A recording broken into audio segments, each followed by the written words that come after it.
and other people's attention too. That means grandma, aunt, uncle, starve him or he. I'm telling you, attention more important than food at that age. Okay. And then on the other hand, the rewards could also be attention. You know, let's go and do something together. That's a form of attention. Let's go for a walk. Let's go to the zoo. That's a form of attention. Most of the time, you want the rewards to be educational things, you know, fun, but educational. I think you need to lock down on your discipline. I don't think you're being as consistent as you need to be. And whenever I'm talking to mothers, moms are not consistent. Black, white, brown, I don't care. Mothers are not consistent, and you're going to have to get consistent with him to change that behavior, because right now he's having his way. But added to that, we got to get him in a relationship with his father. And if that's not possible, we got to get him in some sort of a program where he can get some of that mentorship energy, some of that father figure energy, martial arts. You know, it doesn't have to always be football and basketball. Well, listen to the coaches. I tried it. I did martial arts, football, basketball, all of it. He's defiant to the coaches too, and there's nobody that's willing, even boxing. I haven't found no one that's willing to get stern with him and give him that fatherly figure to, you know, make him listen. I got you. I also think, my sister, that you need somebody to talk to. I really feel, because you lost your mom, I believe you said, and my condolences to you for that. That's not easy at all, to lose a parent. Then you're raising 2 children on your own. You need some support, okay? And there's 2 persons in particular within the Parent Association, the National Independent Black Parent Association, I like to put you in contact with so they can give you some much needed support on this. But I want you to rethink that eval. I really do. Get him some counseling. He don't need no medicine. That's all they're going to push. I think you need a break yourself. You're going through a lot. Grieving your mom. Grief is tough. Grief is tough. When you grieve, you got to go through the shock of it. You have to go through the denial of it, the bargaining of it. You know, it's tough. You're going through a lot. You know, and I just want you to know that the National Independent Black Parent Association is here for you. But definitely you can. The good news, we can work on this. He's only 6. We get him some counseling. You get more consistent with your discipline. If we can get his father back in his life, get him involved with some men on a consistent basis. Remember, this stuff doesn't happen overnight. It takes some time. And what I'm detecting in you is you kind of gave up already. And I'm not faulting you. You know, there's a lot here. There's a lot you've been going through. The domestic abuse at the hands of his father. You've been through a lot. And I could feel your pain. I could feel it. You know, but we got to get you re-energized and faithful that you can change your son's behavior, because you can. But in order to help him, we got to help you first. In order to help your son, we have to make sure that you are happy and healthy and have the things that you need. So I want you to text me. Do you have my cell number? No, I don't. Okay, I'm going to give it to you right now. Let me know when you're ready. I'm ready. It's 215 989 9858. 215 989 9858. Shoot me a text. I'm going to link you up with the 2 Parent Association chapter presidents that I have in mind. I'll be speaking in Trenton, New Jersey this Sunday. I'm going to text you that flyer if you're able to make it. But I want you to stay in touch with me. And whenever you get to a place where you just need to talk or you need some more advice, you'll be able to reach out to the 2 ladies up in your area. But you'll also be able to reach out to me directly. But don't give up on him. Because if you give up on him, that means the system going to take him. And he's too young. He deserves better. But we have to help you, because this is not your fault. It's the community's fault. The black community doesn't do enough to support its single black mothers. The black community does not do enough to support its single black mothers. We blame you guys for everything, and we're never there to help you. The church ain't there. The Hotep brothers ain't there. The community-based organizations ain't there. The politicians ain't there. The business owners ain't there. Nobody's there for y'all. But I'm not going to give up. I'm here for you. And so please keep me posted. We'll get through this together. We will get through this together. I don't want you going to no more school meetings by yourself either. Don't go to no more meetings by yourself. You're a young mother, and they'll try to take advantage of you. But what were you going to say? What were you going to say? Nothing. I'm saying okay. Okay. But text me, though. Text me. Okay. And we got you. Okay, I'm going to text you right now. And we're going to work through this. I got you. Thank you. Okay, love. All right. Take care. Dr. Umar? Yes, ma'am. Where you calling from? But you know what, sis? Hold on. I had my brother. You calling from where? Jacksonville, Florida. Okay, let me take the brother first, then I'm gonna come back to Jacksonville, Florida. My brother, where you calling from again? Can you hear me? Hello? Hold on, sis. Hold on. We got somebody before you. Hold on 1 second. My brother from Milwaukee. Go right ahead.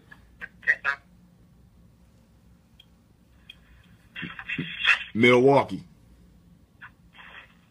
Yeah, what's going on, Dr. Umar, man? All is well. My name is Jair Tatum. All is well. My name is Jair Tatum, man. I'm 20 years old. And I've been watching your videos since 2015. And with the special ed issues, man, I went through it. I was put in there at 3 years old. And psychologically, everything that you said on there, I went through psychologically, man. And everything that you said was true. The medicine, the psychological frustration. I went to Greenville High School. I actually talked to my guy Devin a few weeks ago. He's from the same city that I'm from. We went through special ed education together, and there's so much that I gotta tell you. So I know I probably can't tell you all in the teleconference. That's all right, because check it out. This is what we're gonna do. You're gonna text me. Because I'm going to, and make sure you put documentary when you text me. I'm going to interview you for my documentary. I'm going to have you tell your story on film so we can use some of that for the shockumentary for Black boys. So that's all right. So you're going to get a chance to tell me that story in person. So make sure you shoot me that text, and we're going to handle that. What's your number, man? It's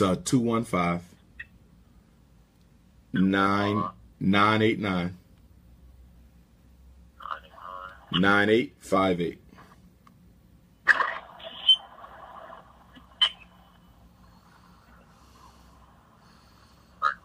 Did you get that? Yes, sir. Okay. Shoot me that text. Also, I'm looking for a venue in Milwaukee. So if you know of a spot that could hold about 400 that I can rent, let me know. We might be able to squeeze it in for Kwanzaa. Okay, cool. And I got you one of the things I'm going to be looking on this city for you, man. Okay, will do. I appreciate it. Man. No doubt. And my mom, she wants to talk to you real quick, man. Sure. Go ahead.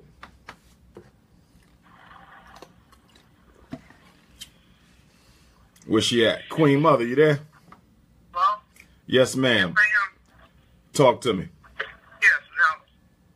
I'm sorry? I said I'm listening. Talk to me.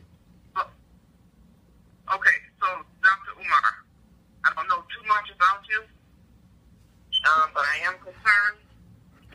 My son and what's been going on within our household, trying to get him to basically start working. And he feels that nothing out here is for him, which is not true. And that the only way that he can make it out is through YouTube, that kind of thing. So that's what we're dealing with here. And he's wanting to talk to him regarding certain things or issues or whatever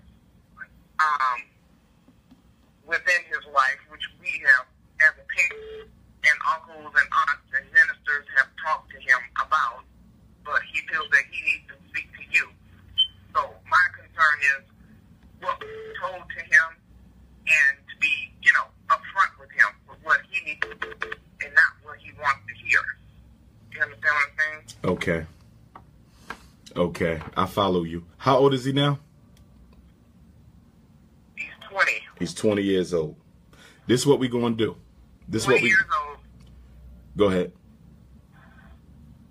And he's been raised moral values and all of that, try to keep instilled in him. But somehow he's in my view, and that I know, is off track. And his friend that he's with, they both did special ed and stuff, and the blame is special ed. But I know for myself some things that he needed assistance with. So I don't want him to make you think that it was just wrong totally. I got you. It's just whatever, what you got to take out of things. And like I tell him, you graduated from school, thank God, but his flashback or back is, but it was a 1.9, but you still graduated. So it's almost like not looking at the positive side. You done it. You went through it. There may be a reason for it. Take it for what it is and keep moving forward. And he wants to blame that whole thing on why he's not here, why he's not there. Like, everybody has failure. Failure sometimes is good for you. It's how you get up and keep moving forward, is what I'm trying to tell or teach him. Okay. And his whole thing is doing YouTube is the only thing in this world that's going to get him to where he needs to be. I'm telling him, guys, the Lord did not bring you here just to do YouTube. That's not true. I got you. And he thinks because of special ed that YouTube is the only thing that he can do. And I'm telling him, I'm a single parent here trying to work, make it work. I mean, and he's not pressing for it. It's like he don't have anything. This boy is privileged. We're in a decent neighborhood, decent house, but he still wants to fall back on this other thing. And to me, it's a crutch of, I just don't want to work. I want to do YouTube. That's not going to work here. Because I need you to get out and learn how to to network with other people and, things of that sort. He just don't see it as a positive side. Right. So that's not that on. I'm trying to teach him as a man, you have to learn to work. You cannot raise children when you have a family and say, I'm just going to do YouTube. I'm going to put everything on the computer. We're going to be $1 million rich, and you don't have to pay for school. Where is his father, his biological father? Where is he? His biological father is deceased. Since when? Since your son was how old? He committed suicide. How old was your son when his father committed suicide? I know that, Jai, but I'm sorry? How old was your son when his father committed suicide? 13. Okay, now you know that right there, you just gave me something that has totally changed my interpretation of your whole situation. Okay, we're dealing with a young man whose father took his own life at the very same time when his son needed him most at the age of 13, going into his manhood years, the period, and I suspect that has a lot to do with why your son hasn't done more with his life. I suspect that has a lot to do with why, you feel he's become a YouTube addict. He's hurting. And I'm also wondering if you have been listening. I know you've been hearing him, but does he feel he gets an open, unbiased ear when he talks to you as his mother? Right. He feels that he doesn't. He feels that he doesn't. And as a parent, I'm trying to tell him, guys, we all know, we all have something.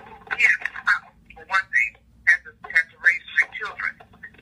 Now, I can sit here and I can waver and, I just can't do it because this happened. But somewhere inside you, you got to take pull it out of you and keep going. You can't just, you know what I'm saying? Right. Now, yeah, I was here, and I don't want to say stuck, the word stuck, but you know what I'm saying, with 3 children. Okay. What are the ages of the other children? My oldest, well, now he's 30, but when it happened, how old was your mom? He was 13? Okay, so he was 23, and my daughter was 16. Okay. And so my oldest son, he's a manager for Verizon, so he's got his own store, he's doing what he needs to do, he has his family. My daughter's in school at UWM, and she's going to be a pediatrician, and she's working. So that's where we are. I'm not saying every child is the same, and some have to struggle more than others. He's the youngest? More than others. He's the youngest, correct? Yeah, he's the youngest. Yeah, and he was the baby. Yeah, he okay. Has he ever had any counseling after his father's suicide? I'm sorry? Has he been through counseling after his father's suicide? Has there been any counseling? Yes. Okay.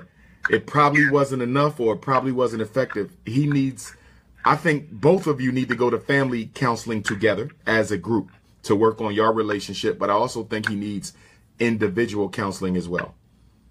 So there needs to be group and there needs to be individual.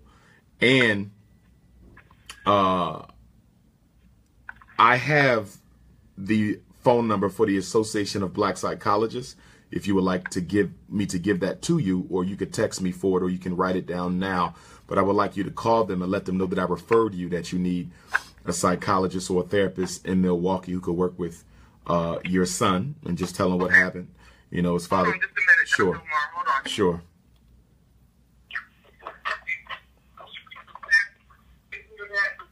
I told him, I said, well, we know, like, as a here. He said, no, we need to talk to you. So can you just Okay. You can hear me, good brother? Okay. He's definitely going to talk to me. When I come to Milwaukee, I want to meet with your son and you. When I come to Milwaukee, and you guys are going to remind me, because you're going to notice when I'm coming and you're going to remind me, but I want to come and meet with mom and son together, and then I'll meet with him alone. But I want to meet with the both of you together. But in the meantime, we need someone in his life who can be more consistent than Dr. Umar Johnson can, given my many initiatives and my many travels. So we need that regular psychologist who's going to see every week or every other week, but then you'll have me more as a big brother. That's how we're going to do this. So let me give you the number to the Association of Black Psychologists. Are you ready, Queen Mother? Okay. 301 449 3082. Again, that is 301 449 3082. And that's the Association of Black Psychologists. It's based in the DC, Maryland area. If you do not hear back from them within a week, I need you to reach out to me. Call me or text me. And my number is 215-989-9858. 215-989-9858.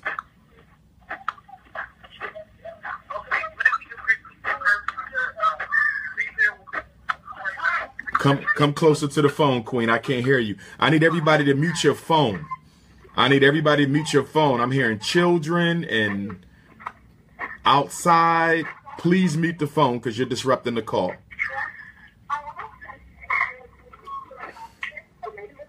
Jeez. Okay, we got to do something about those children. Who is that with the phone on speaker?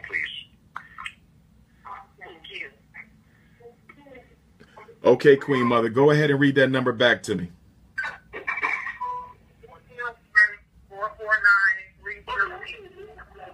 Yes, 301-449-3082. And my number is 215-989-9858.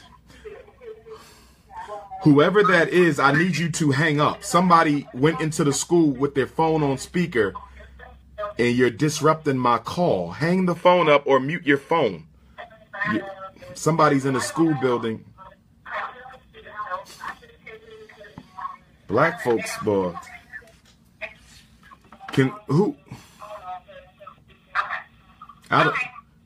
Is that you, Queen Mother? I don't think it is, because that sounds like a school. Somebody's talking to the school staff with their phone on and messing up my whole call.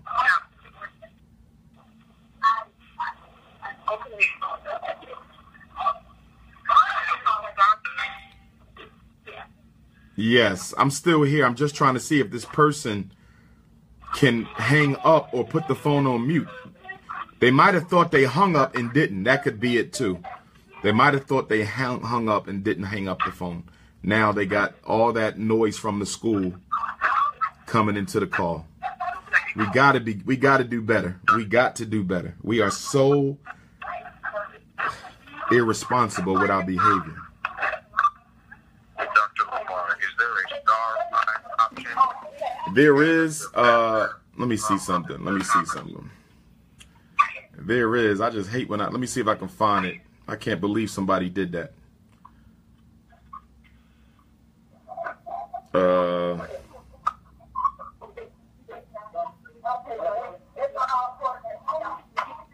Gosh. Let me see.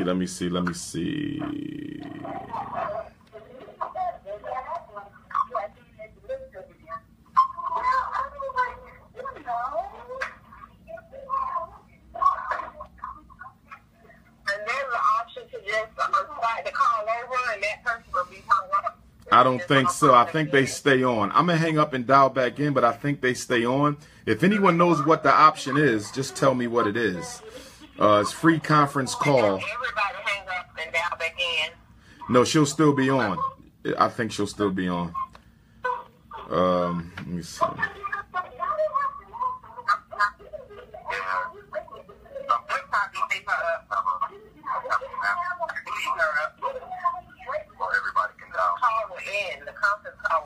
Hold on, *5. Let me see if this does it. Let me try something. We got to do better than that. That's not it. To lock or unlock.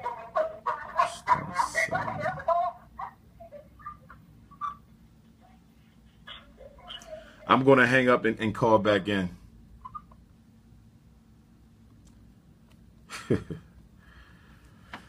We got to do better, black folks. You cannot mess up a conference for parents because you got your phone on, forgot to hang it up, go into a school with your phone on speaker. You got to just be more responsible than that. We have to stop sabotaging our work for our people this way. It is sickening.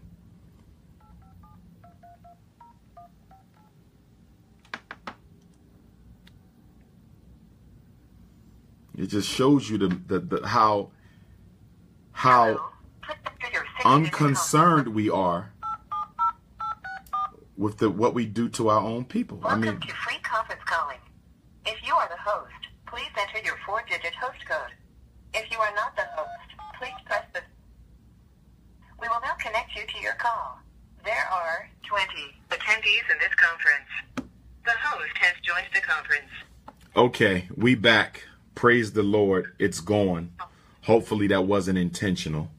Okay, so who has the next question? I think Dr. I do in New Orleans, Louisiana. New Orleans, Louisiana. I just like to look at the corners about to die. Wait, hold on. Y'all starting that stuff again. Mute them phones. Here we... Come on, mute these phones. Okay, go ahead, Queen. This is New Orleans, Louisiana? Yes, ma'am. Yes. I just had a couple of questions. But first, I wanted to ask you name some books that were good to read about vaccinations. Can you put that on your Facebook page or put that in the messages? Yeah, I'll put it on my Facebook page, and you can also text me for it if you want. Okay, yes. And then you said something about Philadelphia earlier. You don't have to answer that right now, but I was trying to find out what you said because I couldn't hear you. I was talking about immunizations. If you text me, I can text. You said something about... yeah, I'm about to say it now. Listen to me. Listen to me. I couldn't hear you. You said something about Philadelphia in your state. Yeah. I was just wondering what you said. But anywho, you don't have to answer that right now. But, okay. My question about vaccinations was about if you started vaccination, what do you think about abruptly stopping them, or at what point did you stop them? Did you get, if you started a vaccine, something like 3 perspective, would you stop in the middle of the vaccination and decide you don't want to vaccinate anymore, which would keep that of some age? Or, you know, I'm just wondering, or are there vaccinations that you feel are safe or ones that you feel like some should get or what? Okay. Can you hear me? Yes. Okay. I don't support vaccinations at all, so there's none that I'm going to give you that I'm safe with. As far as stopping and starting, you don't take vaccinations every day. You take them on a schedule, so it's not really, you know, it's not like somebody taking medicine that they need every day. You know, you normally take them across your childhood from birth all the way almost until, you know, high school graduation. So if a parent decides they doesn't want to go along with the immunization itinerary anymore, they just stop. You know, I know parents who stopped, whose children took some immunizations and they decided not to give them, you know, anymore. You would probably need to speak with someone who's more expert in that area. I recommend Dr. Laila Africa, who is in Indianapolis, Indiana. If you need his name and contact, you can text me for that. There's also Dr. Curtis. I'm not sure if he's a doctor, but I'm going to call him a doctor. Dr. Curtis Koss, Scott Whitaker. There's a lot of people who are in, you know, that industry who can give you, you know, some better advice than I can, you know, in terms of stopping and starting and that type of thing. But I don't support any immunizations. But if you would like to see whether or not you live in a state that, you know, allows personal family belief exemption, religious exemption, medical exemption, I mean, you could Google it online or you could text me for the map. I'm home with my kids, and I had stopped vaccinations a couple of years ago. I had a new baby, and I'm just like concerned because I already got some vaccinations for my other two kids. My son, I stopped at like 5, which, you know, at that age, he pretty much had most of his vaccinations. And my daughter, I stopped at like 1. And she hasn't had like the last Hep B shot, you know. And I was wondering about that. And I had the first 2. She hasn't had the last one. And then my daughter, I just had, she did get the Hep B.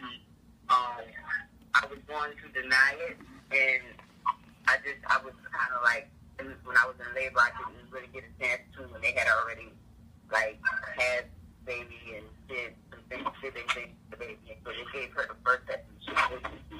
But I'm not sure if I want to continue on with her. She's the new baby. Okay. And it's like I've already started some with my other kids.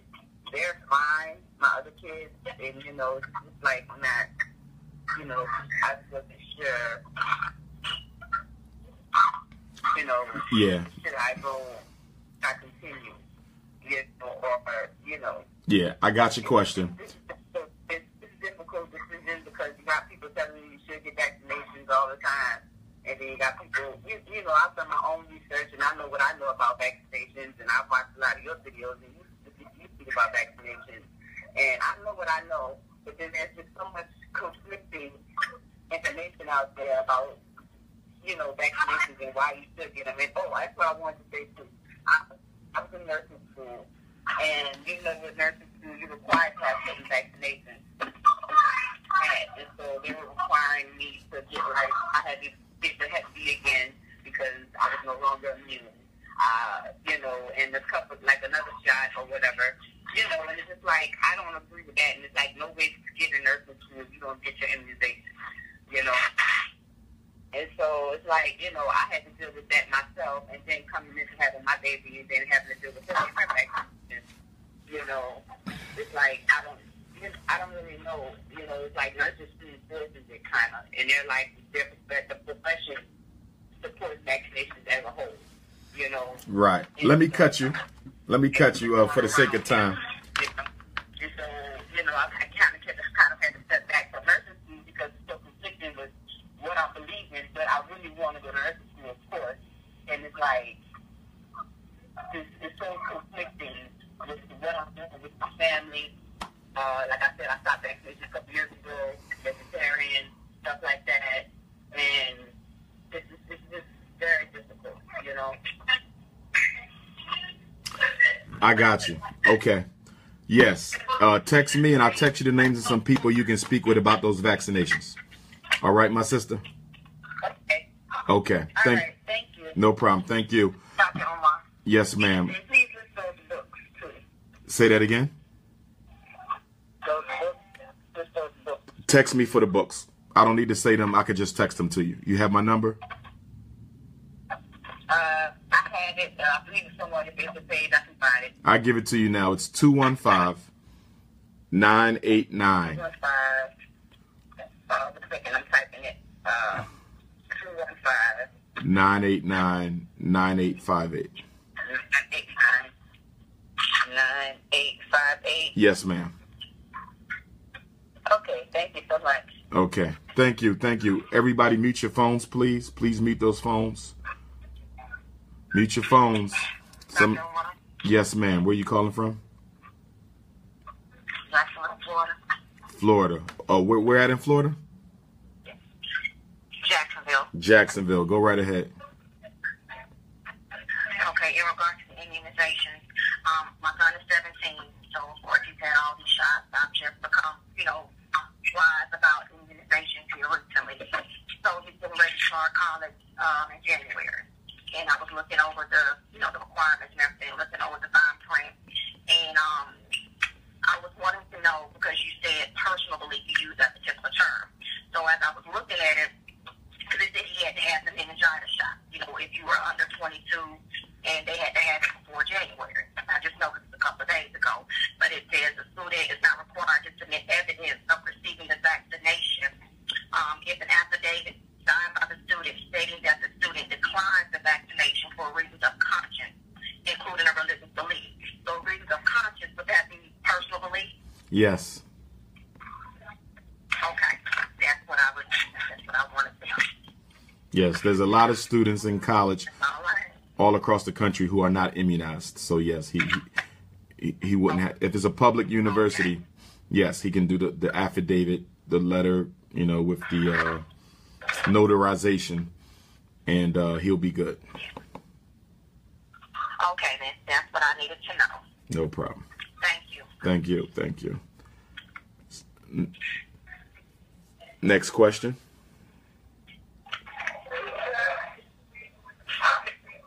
Is there another question on the call? Yes, sir. Where you calling from? Connecticut, sir. How are you this morning, sir? All is well, sir. I'll be speaking in Connecticut next Thursday, the 19th. Hamden, Connecticut.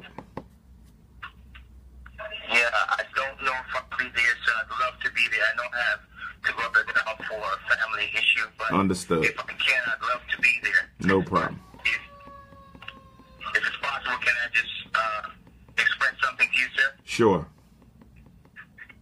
I have a 16-year-old son, and you're talking about defiance in every way. Every day, tell him, don't leave your clothes on the floor. Don't leave the drawer. Pick up behind you. Every day, this has been a year of change, does the same thing. He calls me names, N-word. Don't do it. Oh, that's what they do, Dad. I'm joking. I don't take it as a joke, son. It's very serious. Don't do it. Does it again. When you call me, say Dad. Oh, Stephen. That's not my name. My name to you is Dad. Oh, I'm joking. Not a joke, son. Consistently defiant. Doesn't have a relationship with his brother. His brother is almost 26 years old.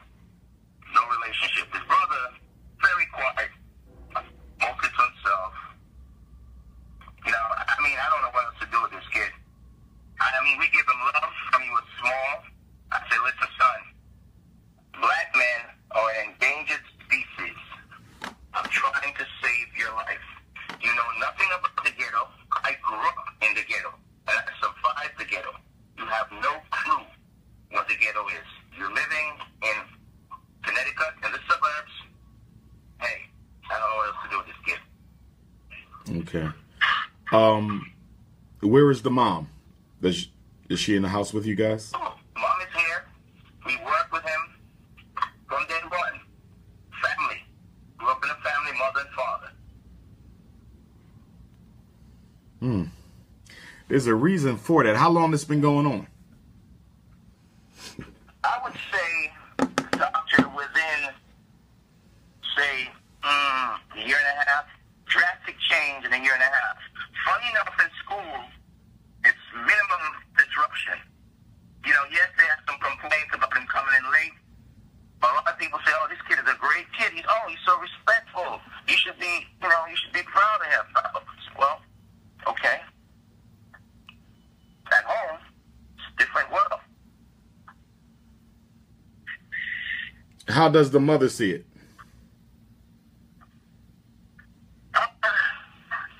She sees it as, you know, that maybe I gave him too many things. You know, she feels that I beckoned to everything he needed. But, you know, I tried to give him what he needed. Now, everything I've given in his room, he has sold it. Okay, so you're talking about being spoiled. He wanted a moped, and I refused to give him a moped. So, sold it, bought the moped, now he no longer has the moped.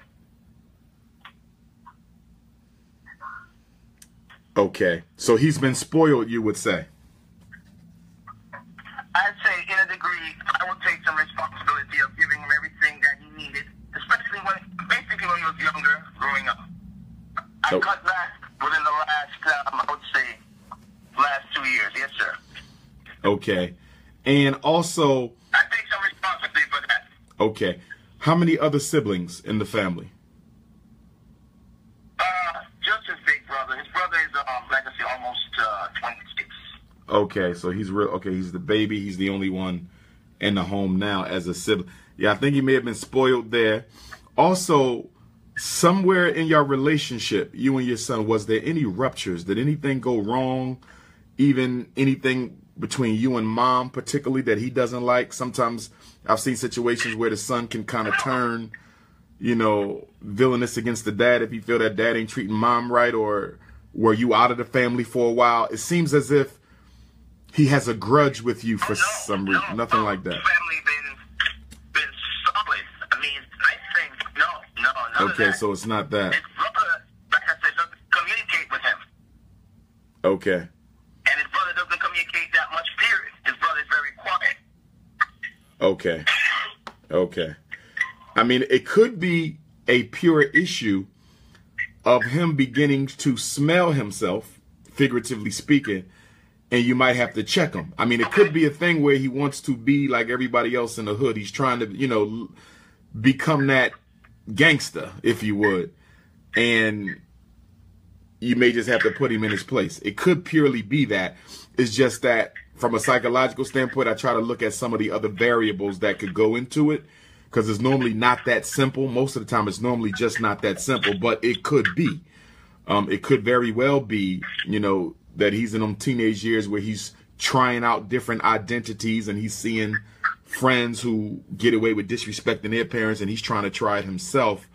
You know, so you might just got to have a serious conversation with him, because he's almost at the age, he's already at the age of being an emancipated minor at 16, but he's even, you know, close to being an age where he'll be a grown man and you don't have to be under this roof. So I think y'all going to have to make it clear to him that there's rules to living in this house, you know, once you turn a certain age. And if you don't follow those rules, we will put you out.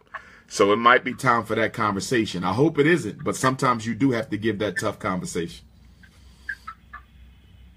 Well, you know, Dr. Umar, here's the thing, and thank you for saying that. Everything I say to him, I don't care. I don't care. I'll survive. I don't care. I say, you don't care. Yes, you don't have a clue. Oh, some kids don't have a father and they survive that. And I'm looking at him and I'm saying, wow. Wow. Nonchalant attitude, Doc.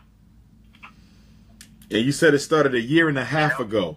Was there anything that occurred a year and a half ago? A year and a half ago. I'll say a year and a half ago. There's some kids. I don't know his friends. I remember one day he left the house. I was actually at work. I saw him on a video. I didn't know it was him. 2:30, wandering around the house. He climbed through the window to go get pizza from his friend's party.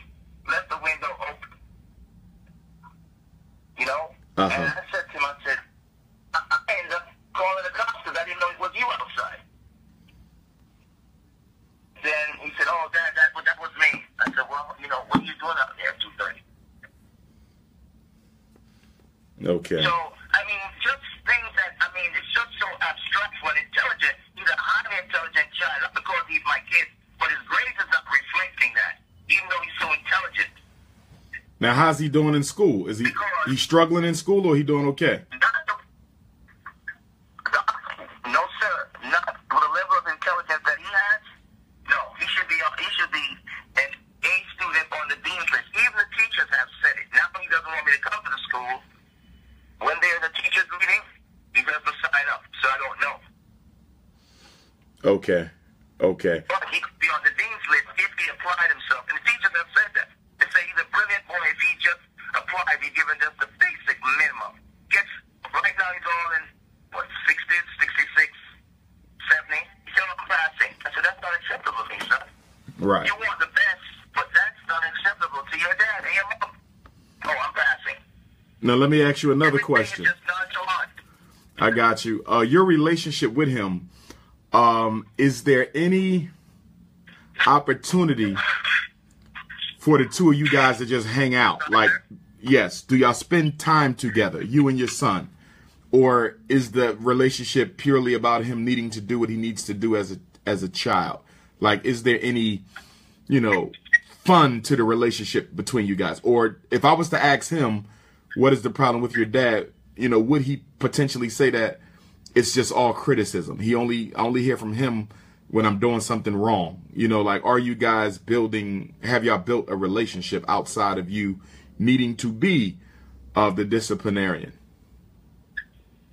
Excellent question. From he was small, I did everything I could of him. He wants to go skate up to the skate park, whatever he needs, bike riding, I would take him. His main thing to everybody is, my dad is overprotected. He's overprotected. Hey, you know what? I'm trying to save your life. I'm trying to tell you the dangers what up there. Yes, I'm overprotected because I want you to at least understand that's a serious world out there for young black men. So that's his main thing with me. You're overprotected. I don't worry about you like how you worry about me. That's his exact quote. Dad, I don't worry about you like how you worry about me. Why you worry about me? Direct quote. I got you. I got you. I don't know. I'm not giving up on my son in no way. Exactly. Ever. But at the same token, I told him, you got to respect me. I'm your father. Oh, Dad, I respect you. No, you don't. Not the way you talk. The other day, his friend was here. The guy heard him. We were doing some work in the house. The guy heard him. He said, did the boy just curse? He forgets sometimes. I couldn't believe it. So I walked up to him and said, you realize my friend heard you curse? We're fixing something. Oh, I didn't say it. You did, because he heard you. Yeah, he was. So, I just don't, I can't comprehend it. I mean, we both as a parent try our best. And he annoys us to no end when he comes in from school. He wants it. He'll walk behind you a whole hour. He wants it. If he wants something, oh, God, you can't get rid of him. But if you want him to do something 3, 4, 5, 6 days, still ain't done yet. You take the phone, you cut the phone off, he finds a way to use the phone. He says, oh, Dad, don't mean nothing. I can use it when there's internet. He said, what? So, I mean, where do I go? I mean, I don't want the school to label him. When he was younger, they tried, but I didn't go with it because I had a meeting. Just like I heard you said before, even prior to knowing you, recommended this. I met with them. Okay? But the school, he's in high school, strange enough, they think he's a great kid. Other than he gets there late with a few disruptive issues, but they think he's a wonderful kid. Oh, he's so respectful. Yeah, but I wish you would show that at home. Let me ask you a question. Because you mentioned, him saying that you were too protective. Is it possible that he feels like you're smothering him? Like, is he allowed to, do things children do, like go hang out for a little bit? Are there things he wanted to do that you didn't let him do that he felt he should have been able to do? Because it sounds like he's rebelling against. I'm getting a sense that he feels like he's being smothered too much, that he's not being allowed to grow a little bit into being a man. Any thoughts on that? In the younger years, Doc, yes, I wouldn't directly let him go and just hang out the street. Now he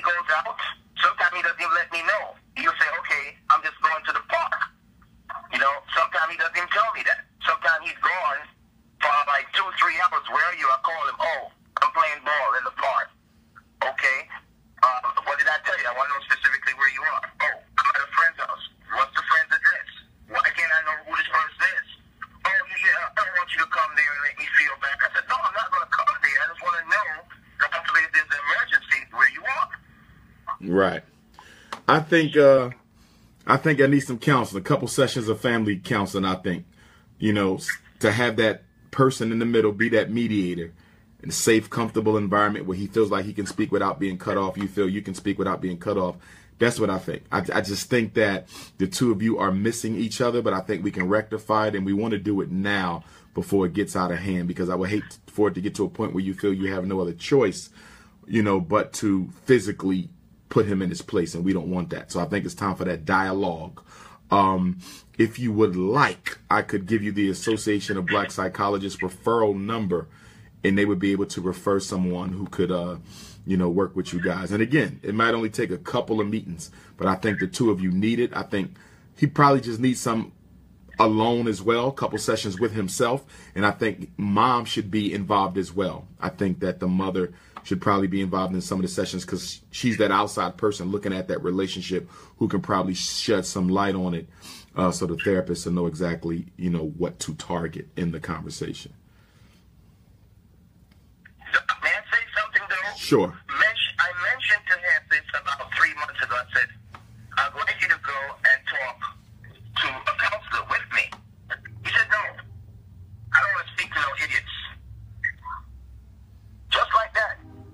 And I said, son, somebody with a PhD is an idiot? Oh, they're ignorant. They don't know this generation. They don't understand what we are about. I said, what on earth are you talking about? I said, that sounds like madness, son. I said, speak to somebody. I'll be there and just express to them your thoughts. No, I don't want to go. Okay. So, but you're going to have to make him go, though. I don't know. You're going to have to make him go, because he needs to go. Because honestly, he getting a little too far out of hand. Y'all might have to give him his walking papers soon.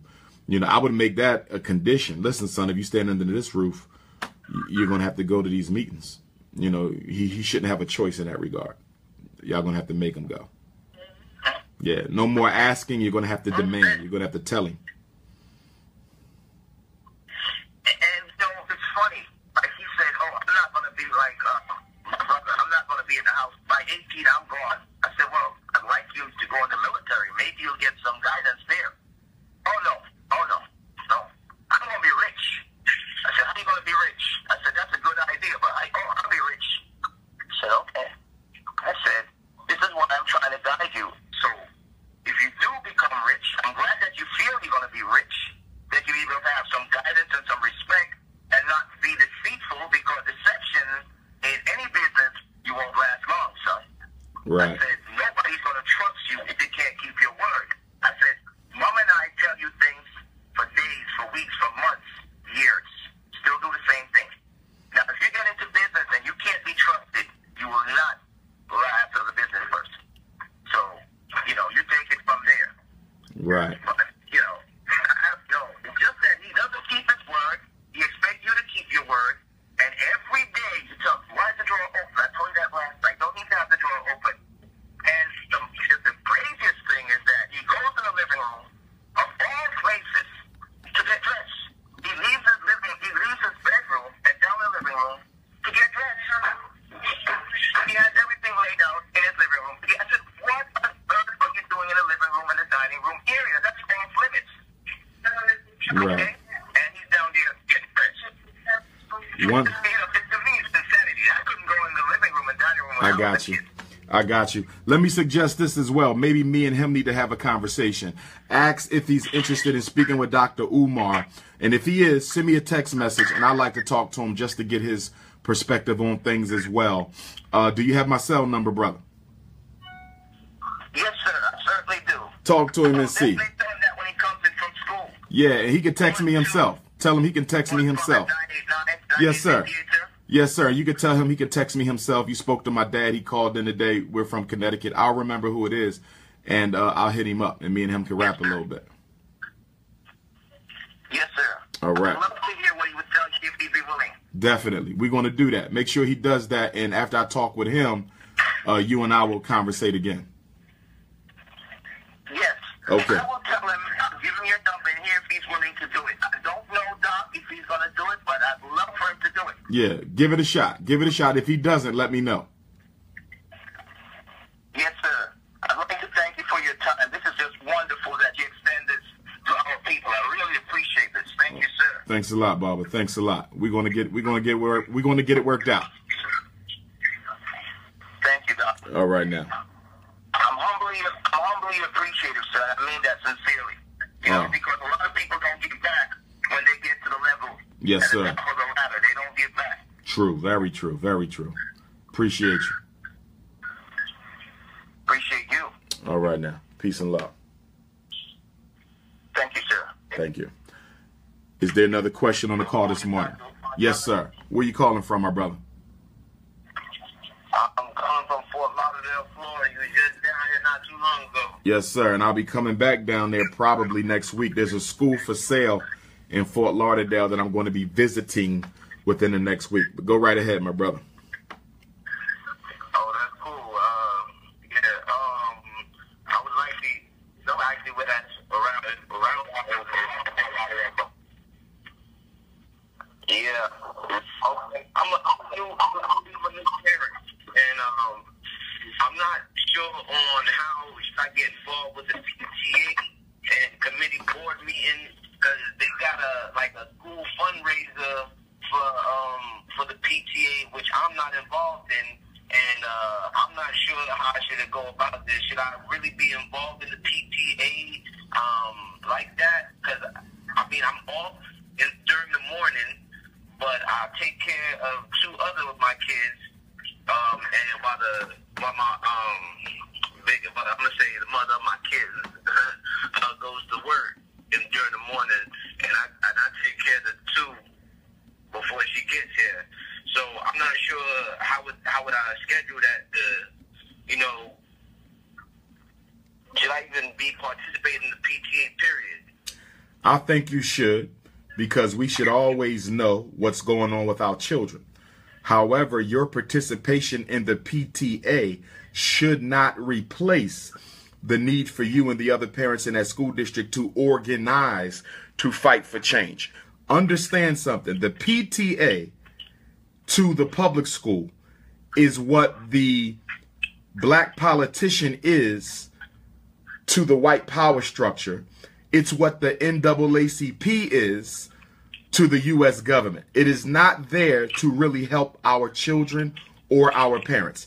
It is there to give the impression that they actually care and that you can affect change within the system. Okay, so the PTA is the NAACP.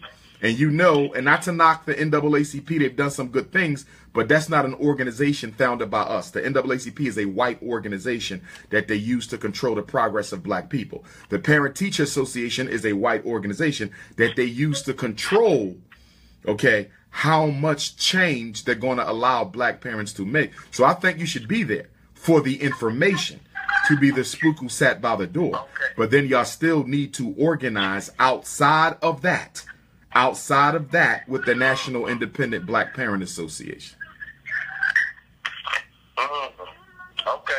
Okay, that's cool. I like that. Okay. So now, with that being said, now I understand you suggest I get involved. Now, just so happen I do not get involved with this fundraising that they have for the PTA.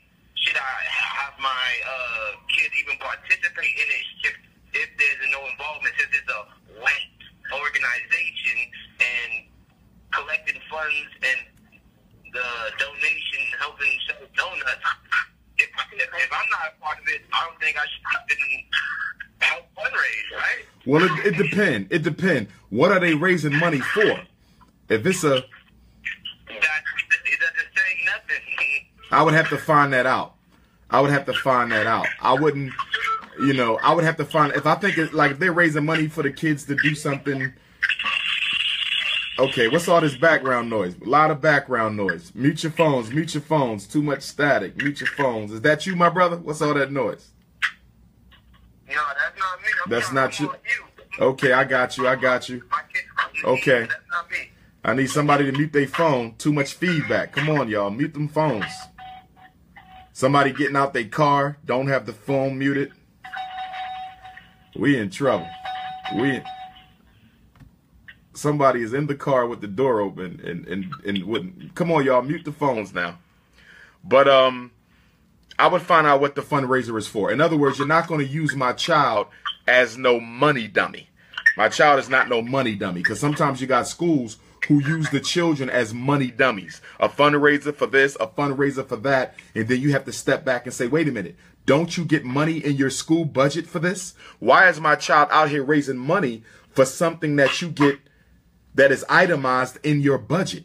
So it would need to be something that is justifiably a necessity that isn't already accounted for in this year's budget, because schools are very clever and they use our children as financial slaves to go and get extra money under the disguise of good citizenship and loving your school and school pride, and all they doing is exploiting the kids to get some extra money. So I would investigate it. I'm not automatically against it.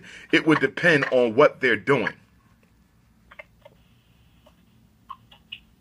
I definitely understand that. Okay. I appreciate that. And with that being said, I really appreciate the information. I hope you let me know when you're back down here in Fort Lauderdale. Check out the school. I'm originally from New York. I've been down here for so long. So I'd love to get involved in whatever you got going on in Fort Lauderdale. Please and believe it. Whatever I can do to help, if a little to a lot, I'd love to help. Whatever you got going on, brother. Appreciate you, my brother. Appreciate you. Let me ask you a quick question before I let you go. You still there? You still there, my brother? Hold on. I'm still with the last caller. You still there? Yeah, I'm still here. I didn't hear what you said. Okay, quick question, because you live in Fort Lauderdale, right?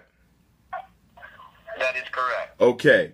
I'm going to be looking at that school in Fort Lauderdale. The only thing that concerns me about Fort Lauderdale is all these hurricanes and tornadoes. I don't want to spend the people's money on those schools only for that school to be laid flat by one of these unnatural disasters. I mean, the weather situation down there, is it stable or what? What's your take on that? Well, I think look at this, Dr. Umar. If you look at it, when the hurricane that just passed, what I would suggest, if the school is one of the evacuation zones for evacuees, so to know it's in code to be secure enough that your school, no matter what hurricane you got, better yet, black people, I wouldn't discriminate against that. If everybody's going through a hurricane, we got to take people. But if it's one of those schools where it can withstand a hurricane powerful enough as Irma that just passed, and you can take in evacuees, that's definitely a secure school, hurricane or no hurricane. You get what I'm saying? I feel you. So I need to check into that. Now, if it doesn't have that certification, then I might got to fall back. I was against that as well. Correct. Got you. Okay. I appreciate that. Yeah, not a problem at all. I'm here to help.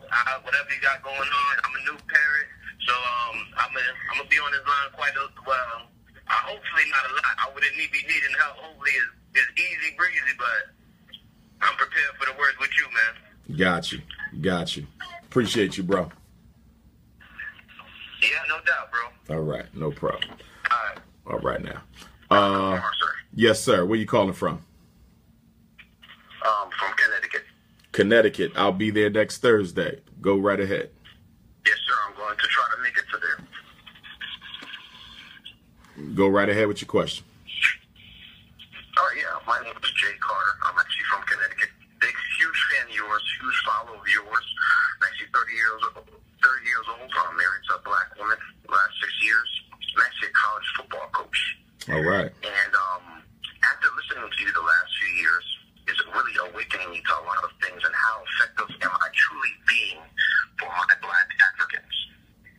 And I really want to be a true a vessel of service to my own community. We don't have any kids yet, so there are many plans that I've listened to you that I have set for my kids as far as making sure that they have black teachers that are teaching them, black mentors. We actually just joined One United Bank, which is one of the largest black-owned banks in America here. Okay, yes, sir. So I'm taking steps forward to make sure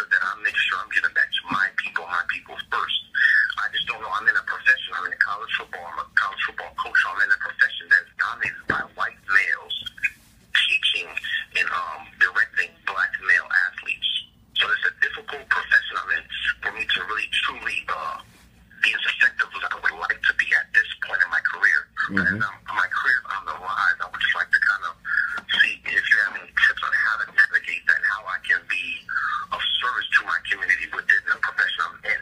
Or is that it's not possible because of the type of profession I'm in? Well, I would say, Possible in the college, you know what I mean? yeah, I think you could do a lot of good as a coach. You know, my problem is the coaches who are only about wins and losses. Coaching is a very effective rites of passage, manhood training position to be in. I mean, you teach how to lose with class, humility, teamwork, planning, strategy, assessment. Everything that we go through in life, you go through being a part of a sports team. Everything. So I think sports is an excellent opportunity to teach our young men how to be men, how to deal with being cheated. You know, you got to deal with that, losing a game where you didn't lose the game, and dealing with that racism on the field. I mean, in sports, it's a microcosm of the universe, you know, and I think it's a very effective way to teach our children responsibility. The problem is the financial side and the ego side, and the competitiveness sometimes undermines the value, you know, of what sports brings. But I think sports is an excellent way to really help our young men. Everything they need to learn, they can be taught on that team.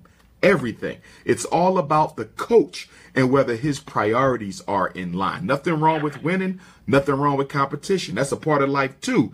But at the expense of character building, at the expense of teamwork, you know, that's when I begin to pull back. Because in the last couple of years, I've had to recommend to parents to take their children off of certain teams because I thought the coaches were toxic coaching, you know, who were traumatizing the children, abusing them emotionally, you know, for losing games. I mean, really, you have too many coaches who are trying to relive their life through their athletes.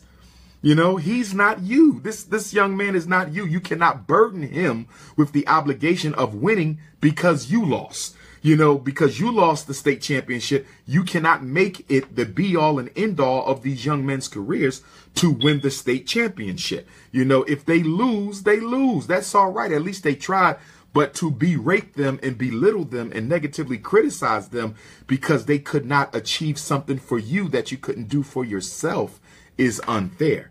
You know, but if you're doing the right thing, and it sounds like you definitely are, you know, I think that position you're in is a good one. You know, you could probably add to it, have them read certain things, watch certain things, discuss certain things. There could be a study group component to being on the team off season, you know, that doesn't interfere with the, you know, the seasonal activities. But I think it's a good position to be in. I think it's a very good position to be in. Got it. I appreciate it. I'm going to try to make it to your event coming up next Thursday. However, I do get off. I get out of practice at 6:30, and I know your event starts at 6 o'clock. I hate to be late to things, but I know that day is probably going to be sold out. I'm going to try my best to try to get out of practice early just for that.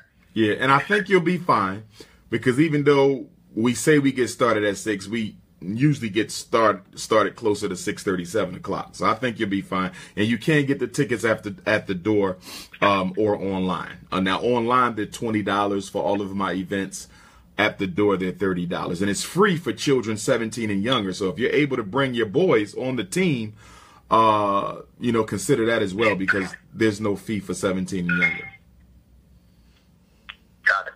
And I know, just to add this last part, I just know that based on a lot of the values and the principles that you teach on, it makes you so aware of where you stand and what are you really truly doing for your community. It really makes you question and look in the mirror at yourself as a black man, as a black woman, whoever you are. So that's why I know I'm going to get pushed back as my career rises in this profession, because a lot of the values and principles that you teach on that I want to teach our kids, our black men, they are not going to like that. They're not. But that's when you. The level of sacrifice that has to come with this. That's why I kind of I wasn't sure if there's certain professions that you see like, hey, you can only go so far as profession if you truly want to do the work for our people. I wasn't sure if you had that opinion or not.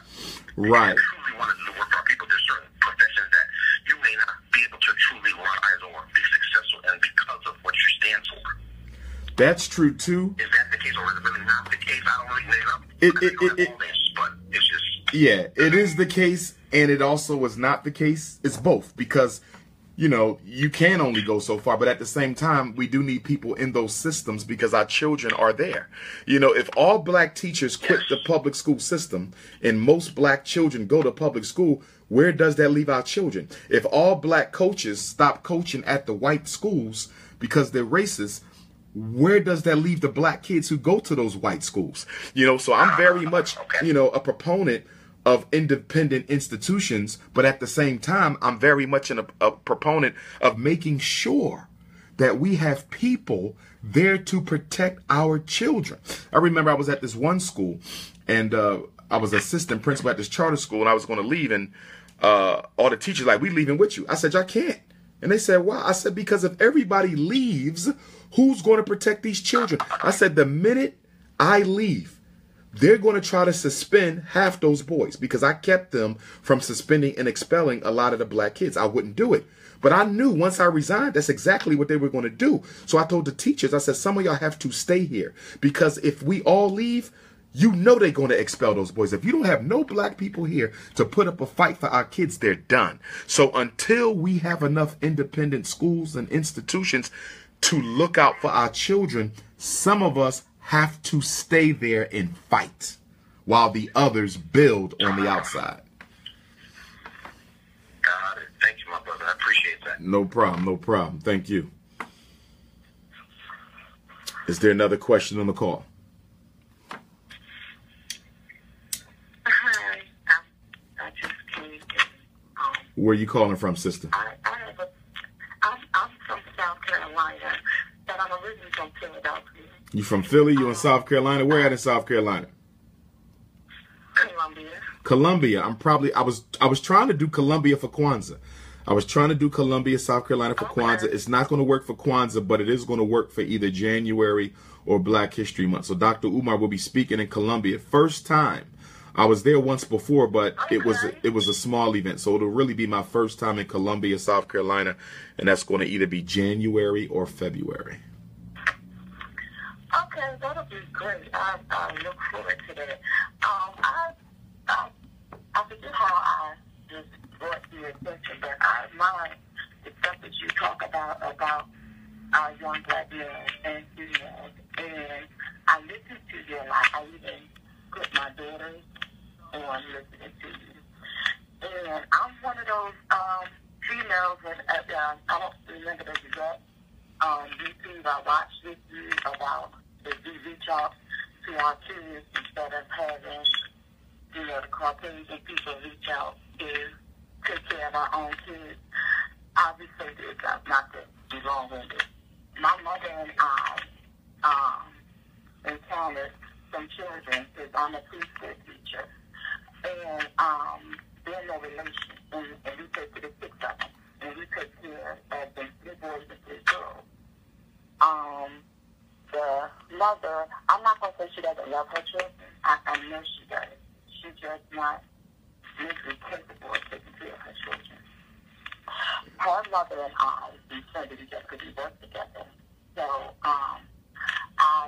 in turn, she didn't want them to go in the system. So, the co-worker and I at the time, there's only 4 of them. I took the 2 girls, she took the 2 boys.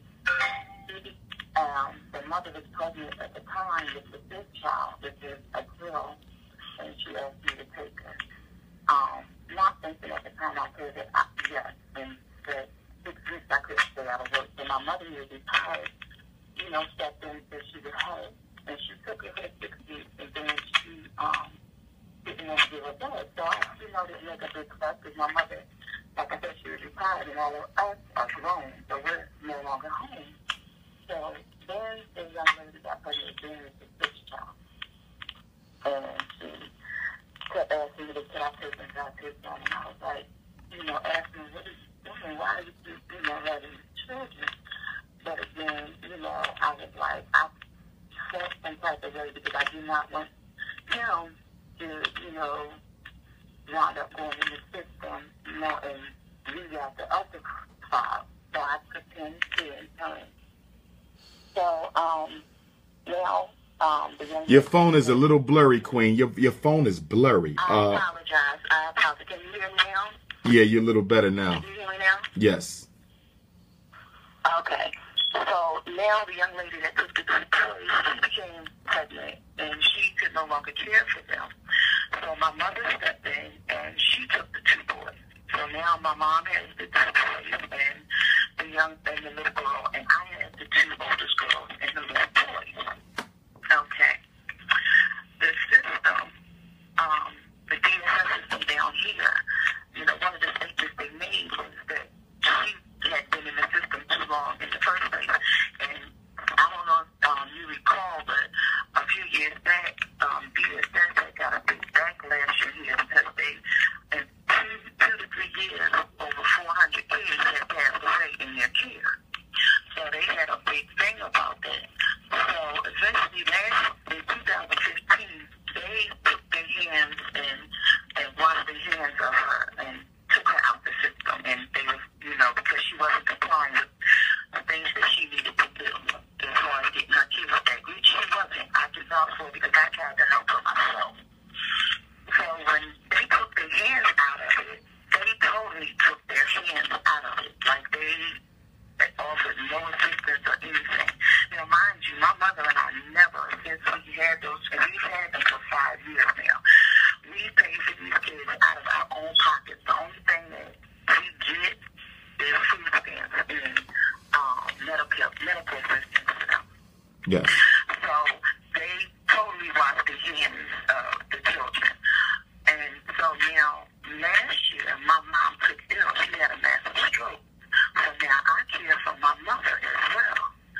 So I had a big thing with this system because I'm trying to not let these kids go into the system because they growing up together, and you're not gonna find, it's few and far between you'll find anybody to take all of the kids into their home, right, and bring them all together.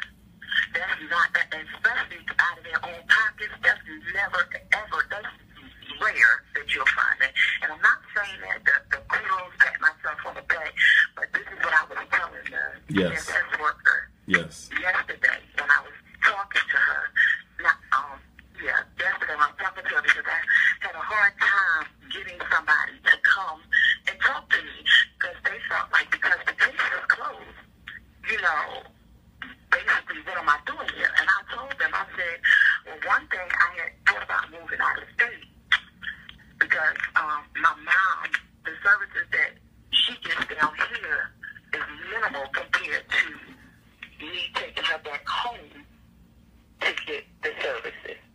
And I wanted to know, was it okay if we took the kids with us?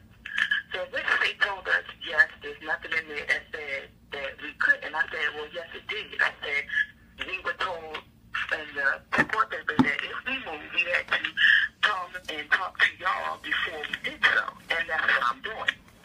And another thing, because it's 6 children, another friend of mine, she came and stepped in and volunteered to help me with 2 of the 3 children that my mother had.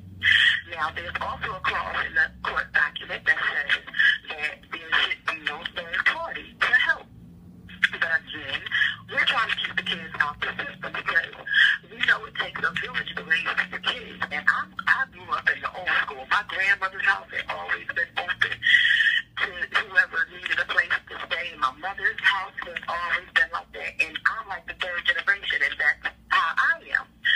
So my friend, when she decided to help, I kept getting backlash from trying to get them in school because she's not on the paperwork to allow them to come to school in her district. So I had to go and talk to them, explain to them about the situation, and they allowed them to go for this year, and every year after it's going to be a problem. So I talked to the lady yesterday, and I told her, I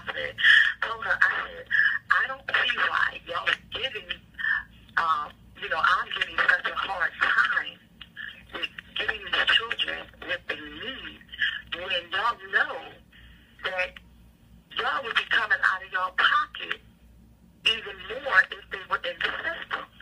So she was like, well,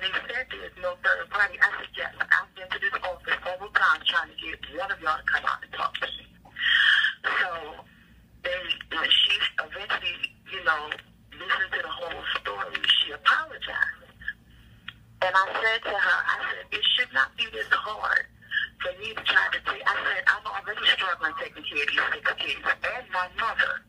And now that I have somebody that's helping, willing to help me with 2 of these 6 kids.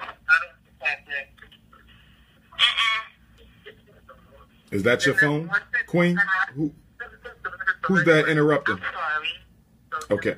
Is that on your end? The 2 sisters talking? No, I thought that was on your end. Okay, that must be someone else. Mute your phones, family. Mute your phones. Okay. My thing is, down here, it seems like it's a lot of, I don't know what it is. I mean, you know, I feel like I'm getting a lot of trouble, and not trouble, but it's making it harder, and it seems like it's making it harder to the point that, you know, I don't want to give up on these kids and say, okay, so I'm going to give them back to give them to the system. But at a point, it just, I don't know. I guess my question is, because I knew you, I don't know if you still building your school. Yes, I am. You building your school, because I really look forward to it, because I have 3 boys, and I have no male influence. Okay. Because my mother and I are down here. I moved down here because of my mother when she first came down here. Because I used to work for the school district, and so did my mother prior to Philadelphia School District, prior to moving down here. And when the new superintendent came in, she revamped the whole preschool. Remember when the preschools were in the schools? And she took those out. I used to work at on Cobbs Creek. I can't think of the name of the school, the elementary school, but we wound up being one of the schools that they took the preschool out. Mm-hmm. So I moved down here. So they basically, the 3 boys have, you know, and I try to find places like the Boys and Girls. I can't think of the name, but they don't have enough males that sign up for the program. And it's a lot deeper as far as the kids that they went through stuff. But like I said, it's a struggle. And, you know, I take heed to what you said about us, you know, taking in our own children. But I can see both sides of the fence of us taking in our own children, but struggling too, because when we're, you know, not having the support we need to take care of our own children. You know, biologically, I have 1 child and 1 grandchild, but I am now helping 6 children. Right. And plus, I have another daughter who came to me when she was 17 years old. This is what we gonna do. Let me jump in on you. I'm sorry. It's okay. I got an idea for you. We have a sister in Columbia, South Carolina, who's starting a new chapter of the National Independent Black Parent Association. And one of the 6 required committees, one of the 7 required committees for the National Independent Black Parent Association is social support. Okay, and what I want to do is I want to put you in contact with her to see how she can help you navigate this system and see what resources we can find for you, because we do not want to give the children back to the system. We do not want to do that. So let me give you my cell number. I want you to text me, and then I will put the 2 of you in contact with each other. Okay. Are you ready for the number? All right. I'm ready. 215 989 9858. 985.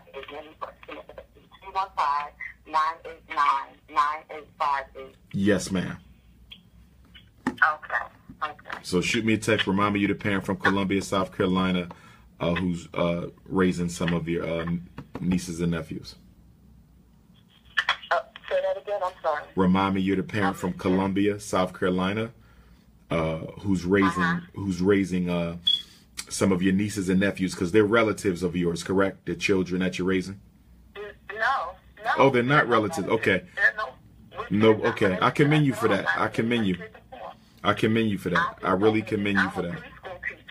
Okay. And the oldest girl I have, she was in my four-year-old class. Got you. I commend you for doing that, to taking on children that are not even yours. More of us need to do the same because we have too many black children in the foster care system. So shoot me that text, and I'm going to put you in contact with the sister, and we're going to help you. We're going to help you. I definitely appreciate it. I'm going to do it now. Okay. I'll stay online because my cousin, Keisha, just texted me and told me you were on, and I've been trying to get on with you for so long. I don't know what I was doing wrong, but I appreciate, and I really am very, I love the work that you do, especially for our boys. Got you. Thank you so much. You are so welcome. Okay. Good morning. Good morning, sister. Where you calling from? All is well. Where you calling from? Hello? Yes. Where are you calling from? Hello? Yes. Where are you calling from? I'm calling from Bridgeport, Connecticut. Bridgeport, Connecticut. I'll be speaking in Hamden on Thursday the 19th next week. Okay. My question to you is, my daughter currently goes to a charter school in Bridgeport, Connecticut. Yes. Called Capital Prep, run by Dr. Stephen Perry. But I've also been given the opportunity to possibly put her in a nearby town that has a better school system, mostly white. As you know, I don't know if you know Bridgeport, is one of the worst in the state. So Yes. I'm trying to decide if it would be wise for her to go to a suburban school or just to keep her at that charter school, which I've also was kind of my last choice because of kind of the information I've heard about, or rumors I've heard, the good and bad about how that school is run currently. Okay. So I kind of wanted to get your take on that. Okay. And she's currently at Dr. Steve Perry's charter school. Yes. Okay. Yes, right now. Okay. The question I would have is, what do you think would improve if you took her out of his school and put her in the suburban school? Number one, we're considering that because the suburban school is closer to home. Is it closer to home? No, there is nothing with distance. It's just the quality of education that I feel she would get. Okay. They're just starting out their lower school. This year was their first year. There's been a lot of hiccups, and I'm being understanding because it is a first year school, and just what I love better is just the teachers being black and her surroundings, but also I'm not sure that the teachers are putting in the effort that they need to. What grade? In that charter school. What grade is your daughter again? I'm sorry. She's in kindergarten. Kindergarten. Okay, keep going. I'm listening. So I just think, and the lack of funding that they're not getting, it's just, I feel like if she were to go to the other school, she would just might get a better quality education. I'm trying to wait it out, trying to give it a chance, but I'm not sure. Okay. Just wanted to get your opinion. Okay. Couple of things that you have to consider. Number one, she's surrounded by her own people now. She's a baby. If we put that beautiful black child in a white school, we also have to be prepared to deal with the ramifications of that. They're definitely, just through the images, she's going to be taught that white is right. There's the whole I'm different that she's going to have to deal with too. God forbid if she's mistreated for being different, which is also a possibility. Not as great a possibility if she was a black boy, but being a black girl, I always worry about the psychological alienation and inferiority complex that a lot of black girls suffer from when they go to predominantly white schools. If you look at a lot of girls, a lot of our daughters who go to predominantly white schools, they have the green contacts, they want the blonde hair, they want to look white because they look so different, and they already live in a society that's teaches them that everything black is ugly, especially black women. So I'm concerned about the psychologicals, because whatever you put in the brain, you can't take out of the brain once it's there. So that's my biggest concern about the suburban school. The other thing too, believe it or not, as someone who's evaluated a lot of children in both charter schools, ghetto schools, independent schools, African-centered schools, home schools, I've done it all. And don't get me wrong, you got some good white private schools, just like you got some good black charter schools. But by and large, I believe that the improvement in education that is often attributed to putting a black kid in a white school is not due to the education. It's due to the context and the culture in which it takes place. In other words, when a black child goes to a white school, they're being taught by teachers, who are paid better, who know that they're going to be held accountable for what they teach. But at the same time, they're also exposed to classmates who've been taught a little bit better. But most importantly, it's the vocabulary. I'm finding that the vocabulary at the white school, obviously, is of a higher quality than the vocabulary at the black school, which just by being exposed to a better vocabulary, she's going to do better in class. She's going to do better on the testing, because the vocab is the weapon that they use in the ghetto schools, because our kids don't read. The white schools make the children read. And that's one of the biggest differences I'm noticing. You're going to read at a white private school where you might not have to do much reading at a black charter school. But the question becomes, is that a great enough benefit for us to risk the psychological effects on her self-esteem and self-concept if we put her in a predominantly white environment? It's a tough question, to answer as a parent. It's not something you can answer right now, but it's something that you really need to think about. And the other thing that I'm concerned about, if you put her there and it turns out you have to get her out because they're complaining about ADHD, low achievement, whatever excuses they're going to make because they don't want her there, will she be able to go back? That's the other thing you got to consider. Right. Will Steve Perry, and let me not say him because, it's more than just him, it's that team, so I don't want to put it on the brother, but will she have a spot waiting for her? Because from what I understand, his school has a waiting list. So if you take her out of that spot, can she go back if you have to pull her out of the white private school? That would be my bigger concern. If you say she can come back, I say go ahead and give it a shot. If you say she can't come back, then my question is going to be, what other options do you have if she can't go back there and you have to take her out of the private school? So, and my other argument is coming from her father. He's all for the white school. He wants that. He wants to take her out immediately. His argument is, I guess, when she graduates, I guess the network of people that she will. That don't mean nothing. I would disagree with him on that. I would disagree with him. The network of people, she's still black, and she's still going to suffer discrimination even at an excellent white school. At the end of the day, she's going to sell herself. She don't need the school's name to sell her. I went to 3 white colleges. I can't go to any of them for any recommendations because of what I stand for. They don't support Pan-African nationalism. So me having went to those white schools provided me no benefit whatsoever. Umar Johnson had to sell Umar Johnson. And your daughter's going to have to sell her own self. If she's a high-achieving child, I don't care if she goes to the worst ghetto school in Connecticut or the best private school in Connecticut. If she has high test scores, if she can make the grade, if she can score, it don't matter what school she comes from, because when she goes to school, to college, they're all going to want them ACTs. They're all going to want them SATs. And it doesn't matter what school she went to. If she has the score, she's going to get the opportunity. So I disagree with him about the whole network piece. It's just like joining a fraternity or a sorority. If you didn't really make much of yourself, the fraternity and a sorority can bail you out a little bit. Those connections can help you. But guess what? If you're the best at what you do, if you're at the top of the class, you don't necessarily need to belong to a fraternity or sorority to make it. So it ultimately comes down, to how well, we raise her and how well we see to it that she's educated. That white private school is not a necessity in her success. I would disagree with him on that.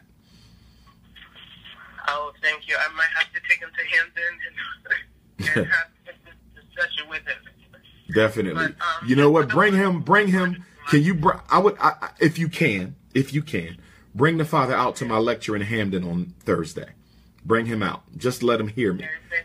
It's text me. I'm gonna give you my cell number. Text me, and I'm going to send you the flyer.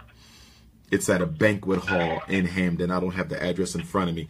My cell number is 215-989-9858. 215-989-9858. Last question.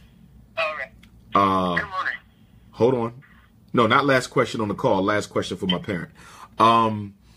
Your daughter, is she richly melanated? Is she light-skinned? And the reason I'm asking you this is because if she's a richly melanated princess, I really wouldn't put her in that white private school. If she's light-skinned, it ain't going to be as bad, but I've noticed that the darker our children get, the more difficult time that they have in these white private schools. No, she's lighter. Yeah, she's lighter. Okay, she's a little lighter. So it won't be as hard on her, but you still got to deal with that whole psychological inferiority piece that's going to come by being surrounded with white folks who think they're God's gift to the earth. Again, it's going to come down to what options we have if we have to move her. That's what it'll come down. For me, that's what it would come down to. If I got options, if this doesn't work out, I might try it. You know, if I don't have any options, then I think I might have to give Steve Perry another year. Okay. All right. Thank you so much. I appreciate your time. Thanks a lot, sister. No problem. Good morning. Good morning. Where are you calling from? Maryland. Maryland. Go right ahead. Yes, sir. I wanted to ask a question about ID. About? My question is ID, intellectual disability. Okay. Yes. I have a friend who has a child that is delayed. And my question, well, delayed according to the school and the test that they give. What grade is the child? What grade is the child? What grade is the child? The child is currently in the 4th grade, should be in the 5th grade. What grade was the child when they evaluated? What grade was the child when they evaluated and said the child was intellectually disabled? What grade? Kindergarten. Wait a minute. You're telling me that they told you your child was intellectually disabled in kindergarten. That's what you're telling me. Yes, sir. Okay. It wasn't my child. It was my friend's child. Okay. Yes. Since then, he was on an ID. Okay, that's insane. And my question to you, sir. It's insane. Go ahead. I'm sorry. No, I just said it's insane. Absolutely insane. But go ahead. My question to you, sir, I started to help my friend by attending some of the IEP meetings because I had some experience with IEP meetings with my daughter. And I noticed that the Welcher scales and the different tests that they give the children produce the results of cognitive and adaptive behaviors. And I'm not really sure of all of that jargon. But my question is it possible that children can be diagnosed with intellectual disability, which from what I read is another way of saying mental retardation? Yes. Incorrectly. I honestly feel that because this child is delayed, it's because he had minimal help during the age that he needed it. And I feel that over time, when a child is not really worked with on those behaviors, you know, when they're coming up 5, 6, and 7, 3, 4, and 5, that it could make them appear to have ID when they really don't. Is that off? Okay. Do you have a pen? I need you to take a number down. Yes, sir. Okay. I'm going to give you my fax number. I need the report. I need y'all to fax me or email the report. I'm going to give you the fax number, followed by the email, followed by my cell number, so y'all can text me after it was sent. The fax number is 215-827 5404. 215-827 5404. 5404. Yes. Okay. Email is Dr. Umar Johnson. DrUmar. JOHNSON.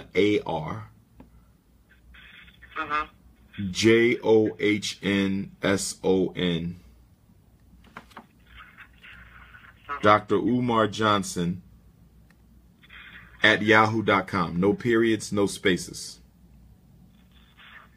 Okay.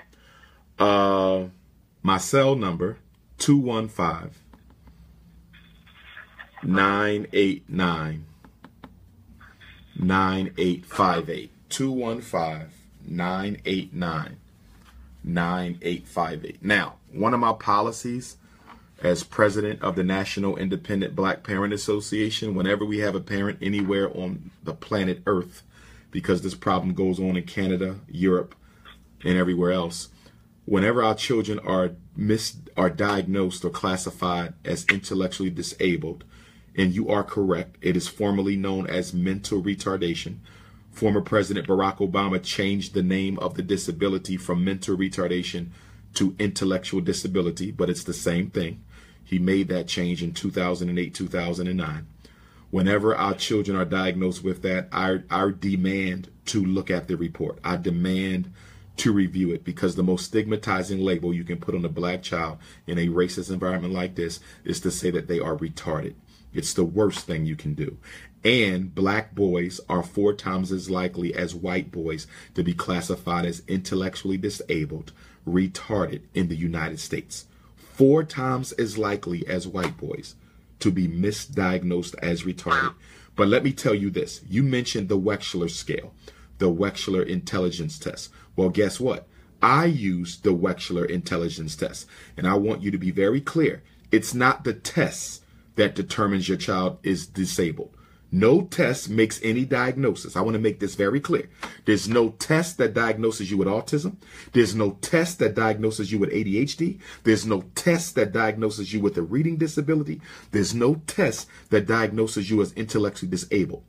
We make the it is the person, it is the psychologist that gives out the diagnosis, not the tests.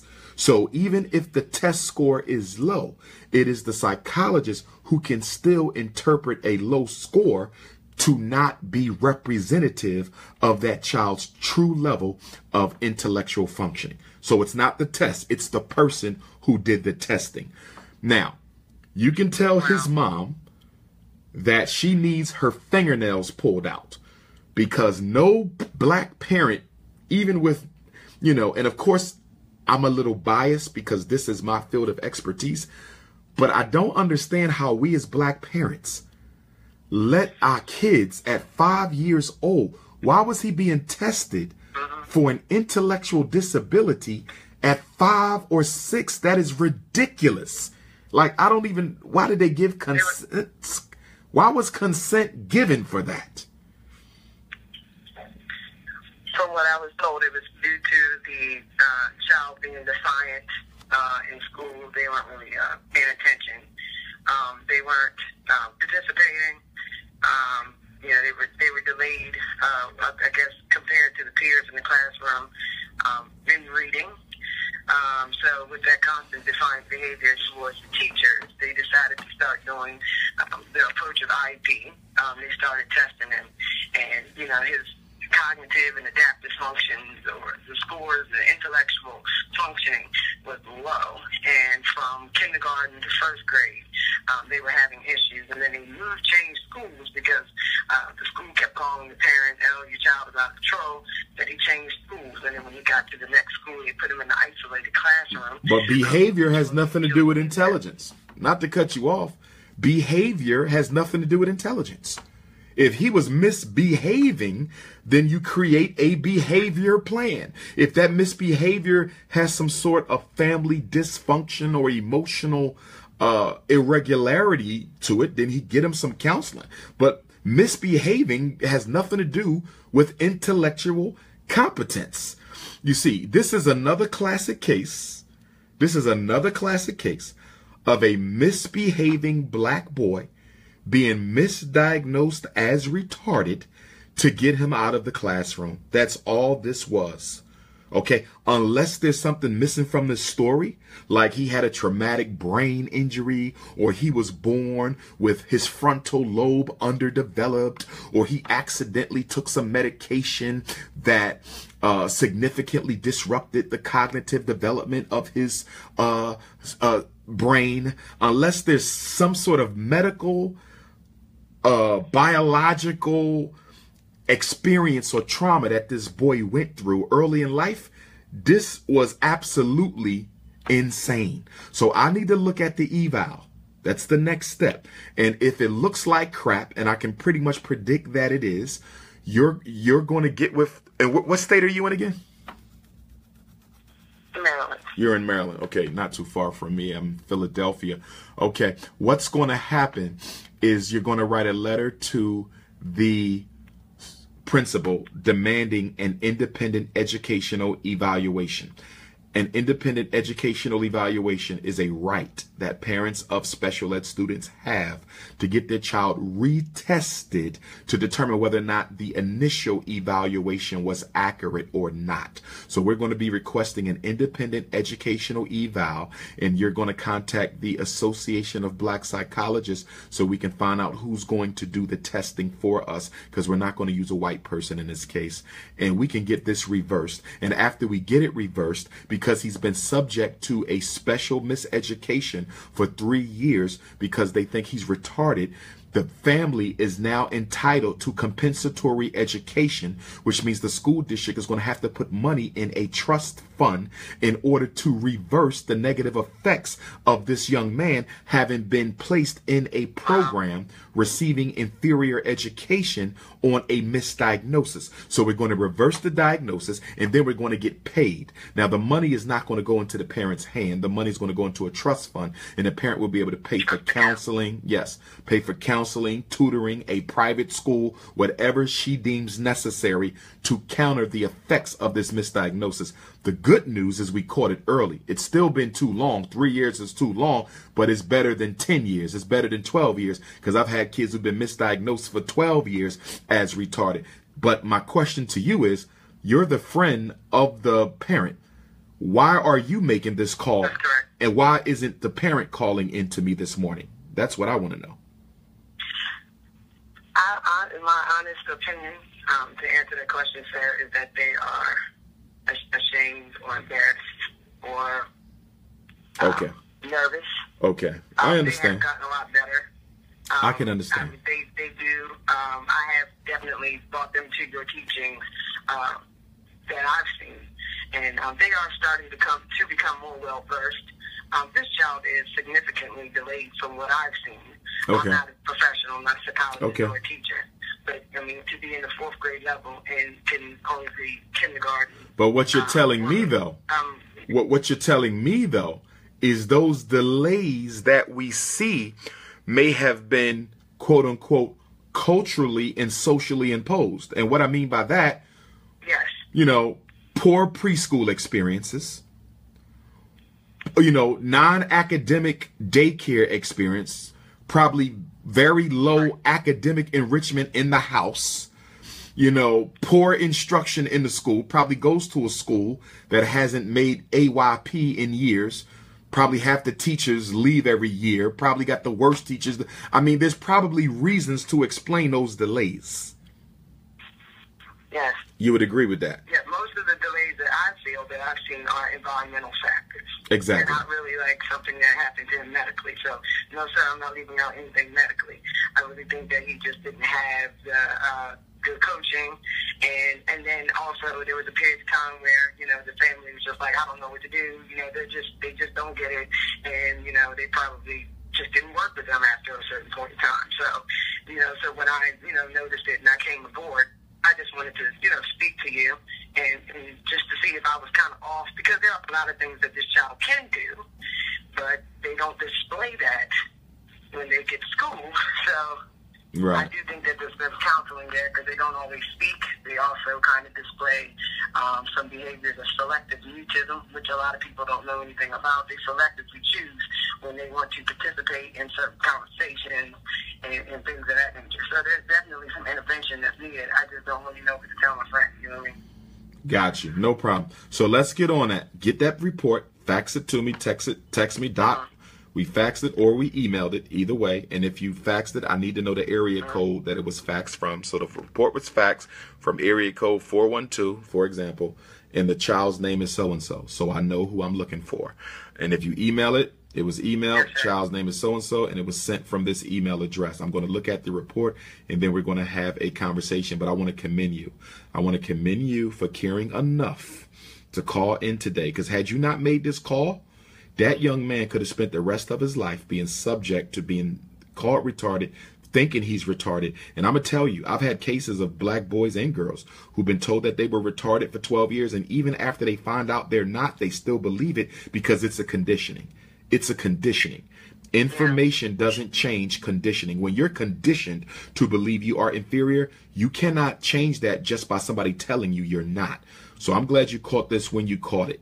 You know, it's a damn shame. And this is no problem. So I look forward to getting that report and helping you guys work through this situation. Yes, sir. Thank you. No problem. No problem. Before I go to the next question, someone asked me, what is the call-in number? The call-in number is 857-232-0158, 857-232-0158, and the access code is 870-864-POUND, 870-864-POUND. Dr. Umar Johnson will be speaking in Trenton, New Jersey this Sunday, Trenton, New Jersey. This Sunday, the 15th of October. I will be speaking in Hamden, Connecticut. Hamden, Connecticut next Thursday, October the 19th. I will be speaking in Columbus, Ohio. Columbus, Ohio next Saturday, October the 21st. I will be speaking in Nashville, Tennessee. Nashville, Tennessee, Friday, November the 10th. I will be speaking in Long Beach, California, for the Black Consciousness Conference at California State University, Long Beach, on Saturday, October the 18th. I will be in Atlanta, Georgia, the third day of Kwanzaa, Thursday, December the 28th, at the Shrine of the Black Madonna, 6 o'clock. Atlanta, December the 28th, Shrine of the Black Madonna. I will be in Houston, Texas, Shrine of the Black Madonna, Saturday, December the 30th, Houston, Texas, Shrine of the Black Madonna. Detroit, Michigan, January the 1st, last day of Kwanzaa, Detroit, Michigan, January the 1st, 2018. Tickets for Trenton, you have to call or pay at the door. Tickets for Trenton and Long Beach, you have to call or pay at the door. Tickets for Hamden, tickets for Columbus, tickets for Nashville, tickets for Atlanta, tickets for Houston, tickets for Detroit. You can get those at princeofpanafricanism.eventbrite.com, princeofpanafricanism.eventbrite.com. I still have to upload the tickets for Atlanta and Nashville. Atlanta and Nashville, I will have that up by the end of the week. Who has all that feedback on my call? Take it off of speaker and put it on mute. Thank you. Thank you. Thank you. We have to do something about this feedback. Okay, who has the next question? Next question. Dr. Umar? Yes, ma'am. Where are you calling from? Tallahassee, Florida. Me and my husband got to meet you when you were in Fort Lauderdale. Okay. A week ago. Yeah, but I have a question since we do have a high schooler and younger ones, and just trying to make sure I don't become the over sluthering mother because he's super laid back and very intelligent, and I also don't want to keep him in or hold him back from being able to make little mistakes or venturing out, because he is becoming subconscious too and aware just about who he is, about becoming a black man. But we were a little late in the game. So he's a senior this year, so I think I'm a little bit nervous about him wanting to go to college, and just because he predominantly went to school. So any advice on things I should consider, things we should be doing Okay. Now give me that again. He's at a predominantly white school. What grade is he in? He's a senior. He's a senior. And you want to give me that piece again. I guess I just wanting to make sure that we are done right as being a parent of, a young man, a young black man. Just making sure that we, with the phones or, like I said, his grades he's consistent A, B, and, we'll see C's in here and C's in there, but, he'll pick them up. He's consistent with his homework and things like that. Chores. I mean, I don't have no complaints. And I think I over-concern myself because he don't go out and hang out. He is okay with coming home. He'll say every now and again, hey, I want to go hang out with some friends, and we said it, and say, yeah, go ahead and hang out. But it's not like maybe once a month. Okay. Well, if we don't see any concerns, we don't want to make any. Has he expressed any concerns? No, I mean, I think y'all should speak with him, though. I think y'all should. Is he? He is doing something he's supposed to do, like was he having a house party? So I think he kind of, I don't think he got upset, but he was just kind of like, oh man, like my other friends are having parties and doing stuff that close to grown folks are doing. Okay. I got you. I'm just trying to find a line where I'm trying to be over smothering and help him, and also help him prepare for the fact that he's getting ready to graduate and he got decisions to make on whether he wants to go to college, whether he wants to, investigate other areas. I just want to know, like, my position, what should I do more to keep him continue to pass when he's out of the home. Got you. Anything in particular that's concerning you guys, though? I mean, just like I said, like he has a group of friends. Most of them have already graduated, so they're out either living on their own or they can live with their parents, but they have a lot of freedom. Right. So but my only concern is that you don't socialize outside of school as much. And I don't want it to be because he thinks, well, my mom ain't, gonna go for that, based on whatever may be going on.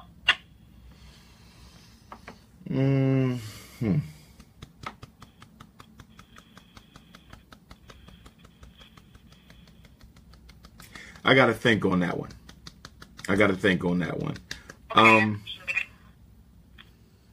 Because now, okay, you're saying he doesn't socialize as much as you think he should. I mean, I guess what I would consider to be, I'm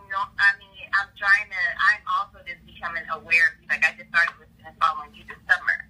So a lot of these things I was blind to that are going on around us in the world and just on a systematically as well. Yes. So he's becoming conscious as well, too. So even with going to college, I said, let's make sure that we are learning everything there is to know about, whether it's oppression or opposition, anything that we need to learn. That way you can have the best experience and that you're not wasting time. Got you. Yeah, I would just continue to talk with him about it, but it's not really seeming like it's a clear and present issue, but I would talk with him about it to make sure it's not an issue, Okay. And are you still doing, I know you did this past summer, something with the teen boys. Is that something that you'll be doing again? Definitely. He'll definitely be able to do that this summer. In fact, I'm going to start working on that soon because I'm going to let the parents pay ahead of time so you guys don't have to pay it all at once. Payment plan for the Black College and Consciousness Tour. We're definitely going to do the Black College and Consciousness Tour. And he'll be able to. That'll probably ease my mind. Definitely. No problem at all. And where y'all based at again? So much for everything that you do. No problem. And where y'all based at again, Queen? Sorry? Where y'all based at? Tallahassee, Florida. Okay. Yeah, no problem. We'd love to have him for that. Okay, thank you, Dr. Okay. Umar. Thanks a lot, Queen. Is there another question on the call? Yeah. Go right ahead. Where you calling from, my brother? Milwaukee, Wisconsin. Milwaukee, go right ahead. Yes, good morning. Let me start out by saying I've been following you for years, on top of years. I think you are the truth, not only in theory but in practice. Also, I've modeled my household around your theories and the ideas. Now to my question and concern. I have a 6-year-old nephew who, to make a long story short, he went from school to school. They complained that he was a problem. He's been 3 years in school. The first 2 schools, I know he missed a lot of school, especially last year. I know he missed a lot of school from not behaving in the classroom. He's at a new school this year, and the problem is persistent. Personally, as a man, I don't see him doing anything more than what a normal boy is supposed to do. He's kindergarten, first grade, as I'm going to say. He's first grade, and they're saying that, kind of like your last call, well, your last call before her, he can't read, he's not intellectually doing problems, he can't stay on task. And I guess my question is what do I do as an uncle? I have kind of taken this case over. Not the greatest mom, but he does have a support system. Not only me, but he has other family members who care about him dearly. What do we do and where do we start? Okay. What grade is he in? He's first grade. Okay, he's not in special ed, correct? He has an IEP. That means he's special ed. If he has an IEP, he's special ed. What is the IEP for? Reading disability, ADHD, emotional disturbance? What they saying? For speech. His IEP was for speech. Okay, speech only. So is it speech only? Look, Is it speech only? concerning IEP, originally it was for speech. But this year, the teacher or the person at the school board had suggested to his mom that he have another IEP for the behavior and for the educational part. And I told her not to do that just yet. You were correct. And see what you said. You were correct. Just like I told the previous parent, he's in the first grade. Why would you let them evaluate for anything more than speech? Speech is fine, because if he got a speech issue, we can hear that, we can know that, and he could need that. So speech is not an issue. But now they want him to be reevaluated so they can say he got a learning disabled or say he's retarded or, ask y'all to go get him an ADHD diagnosis and bring that back. So now they can say he has a other health impairment. And no, we should not be doing that. They're trying to load up on that kid. They're doing the same thing to him they just did to that other kid we talked about. Y'all should refuse that. If he got problems with reading and math, then y'all should get him a tutor, or y'all could tutor him yourself. That's all he needs. Tutoring is more effective than special ed. Tutoring is way more effective than special ed.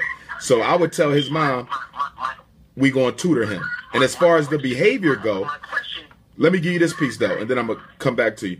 Okay, hold on. Who that background? Is that you, my brother, with that background noise? No, that's not. Okay, I need y'all to mute your phones. Okay. So as far as the behavior piece go, okay, I would want to know what is the teacher doing in the classroom to deal with behavior, but also you guys may have to hire someone to go into the classroom and observe your nephew to see whether or not the teacher's complaints are accurate or whether they're being exaggerated. Teachers exaggerate. Humans exaggerate. It's part of human nature.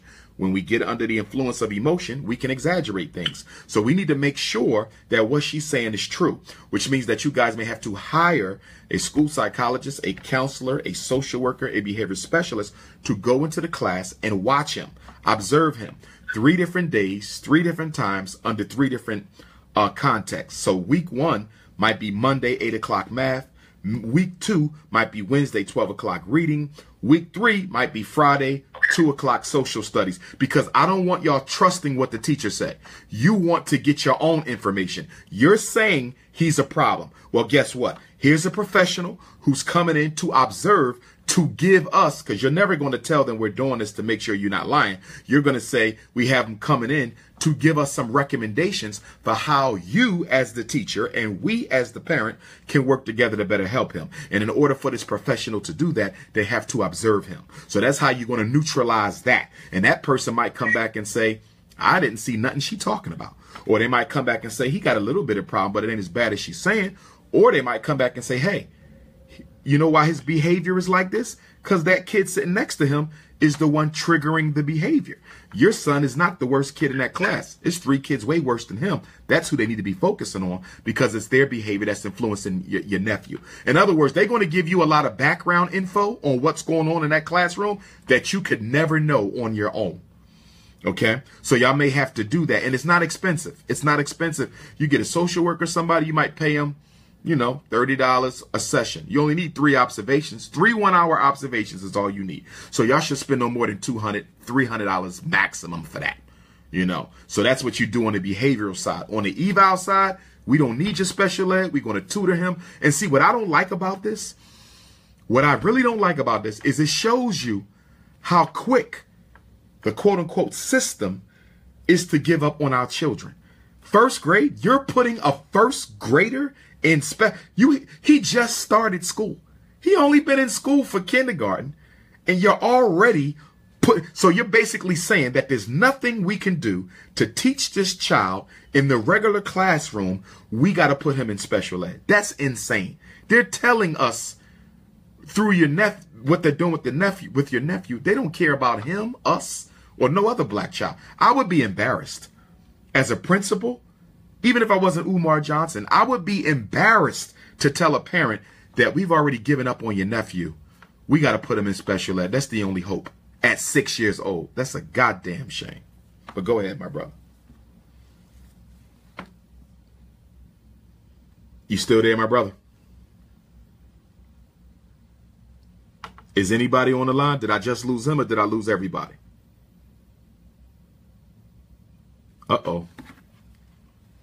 Let me hang up and call back in. The FBI might be pulling another one of their tricks. Let me see here.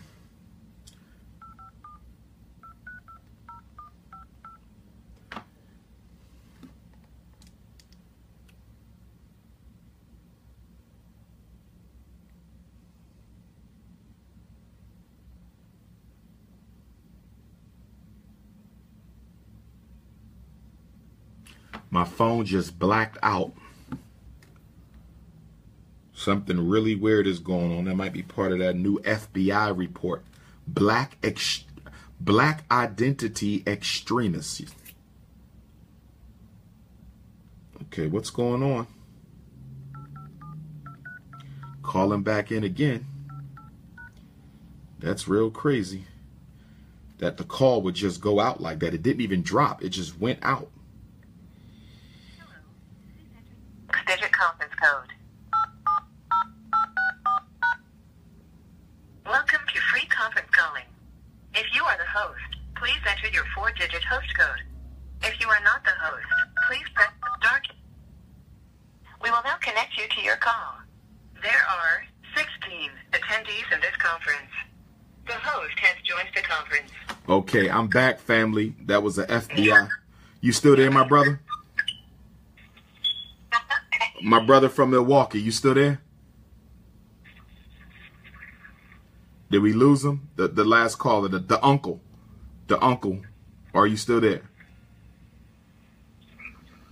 Okay, I think you might have to call back. I have to call back in to get reconnected.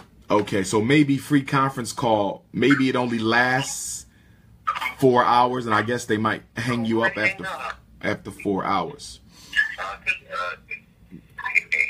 Oh, okay. The uncle, you back yet? I didn't get lost. Okay, you still there, uncle? Okay, the uncle gone. That's okay. Everybody mute your phone. We'll take the next caller till he calls back in.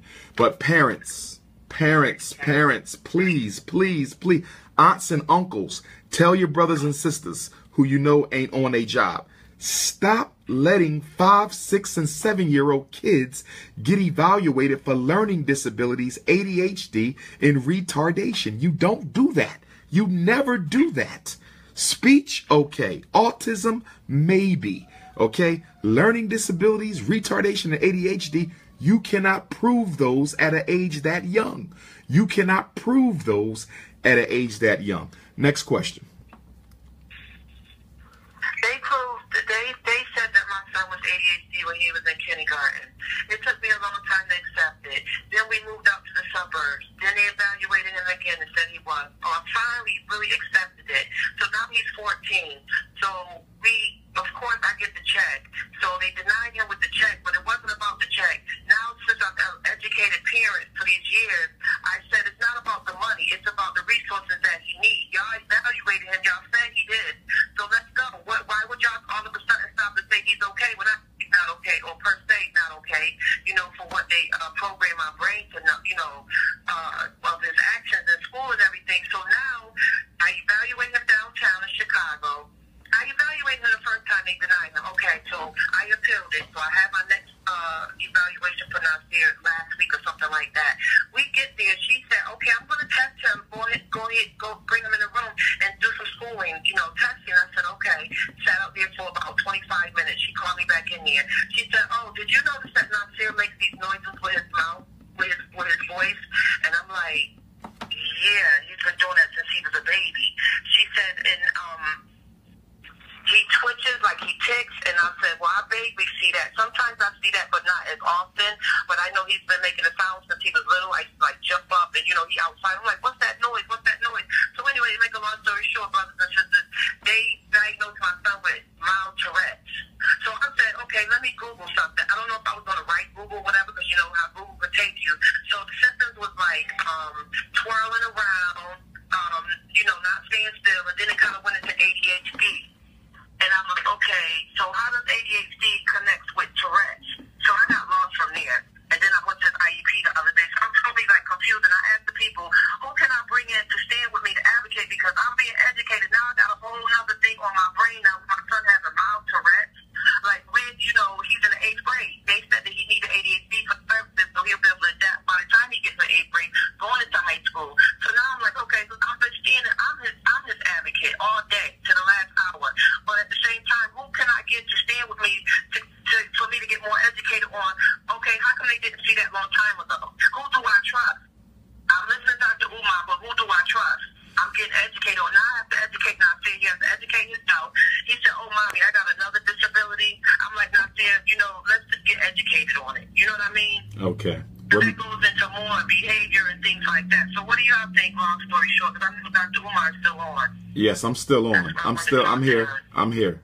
Now, what grade is the kid?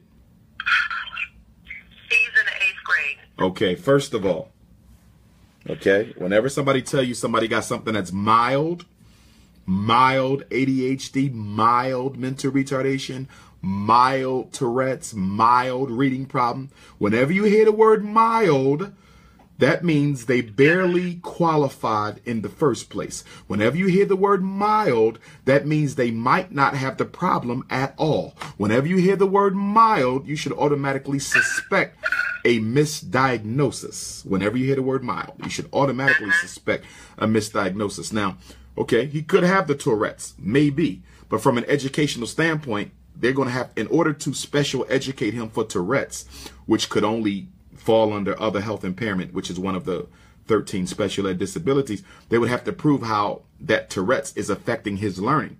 If having Tourette's is not affecting his learning, and I don't see how it could be, then there's no need for a special ed conversation. There's no need for an IEP. Now, you said they diagnosed it with Tourette's, they diagnosed it with the ADHD. Now, first of all, Tourette's and ADHD, they both have that hyperactivity in common.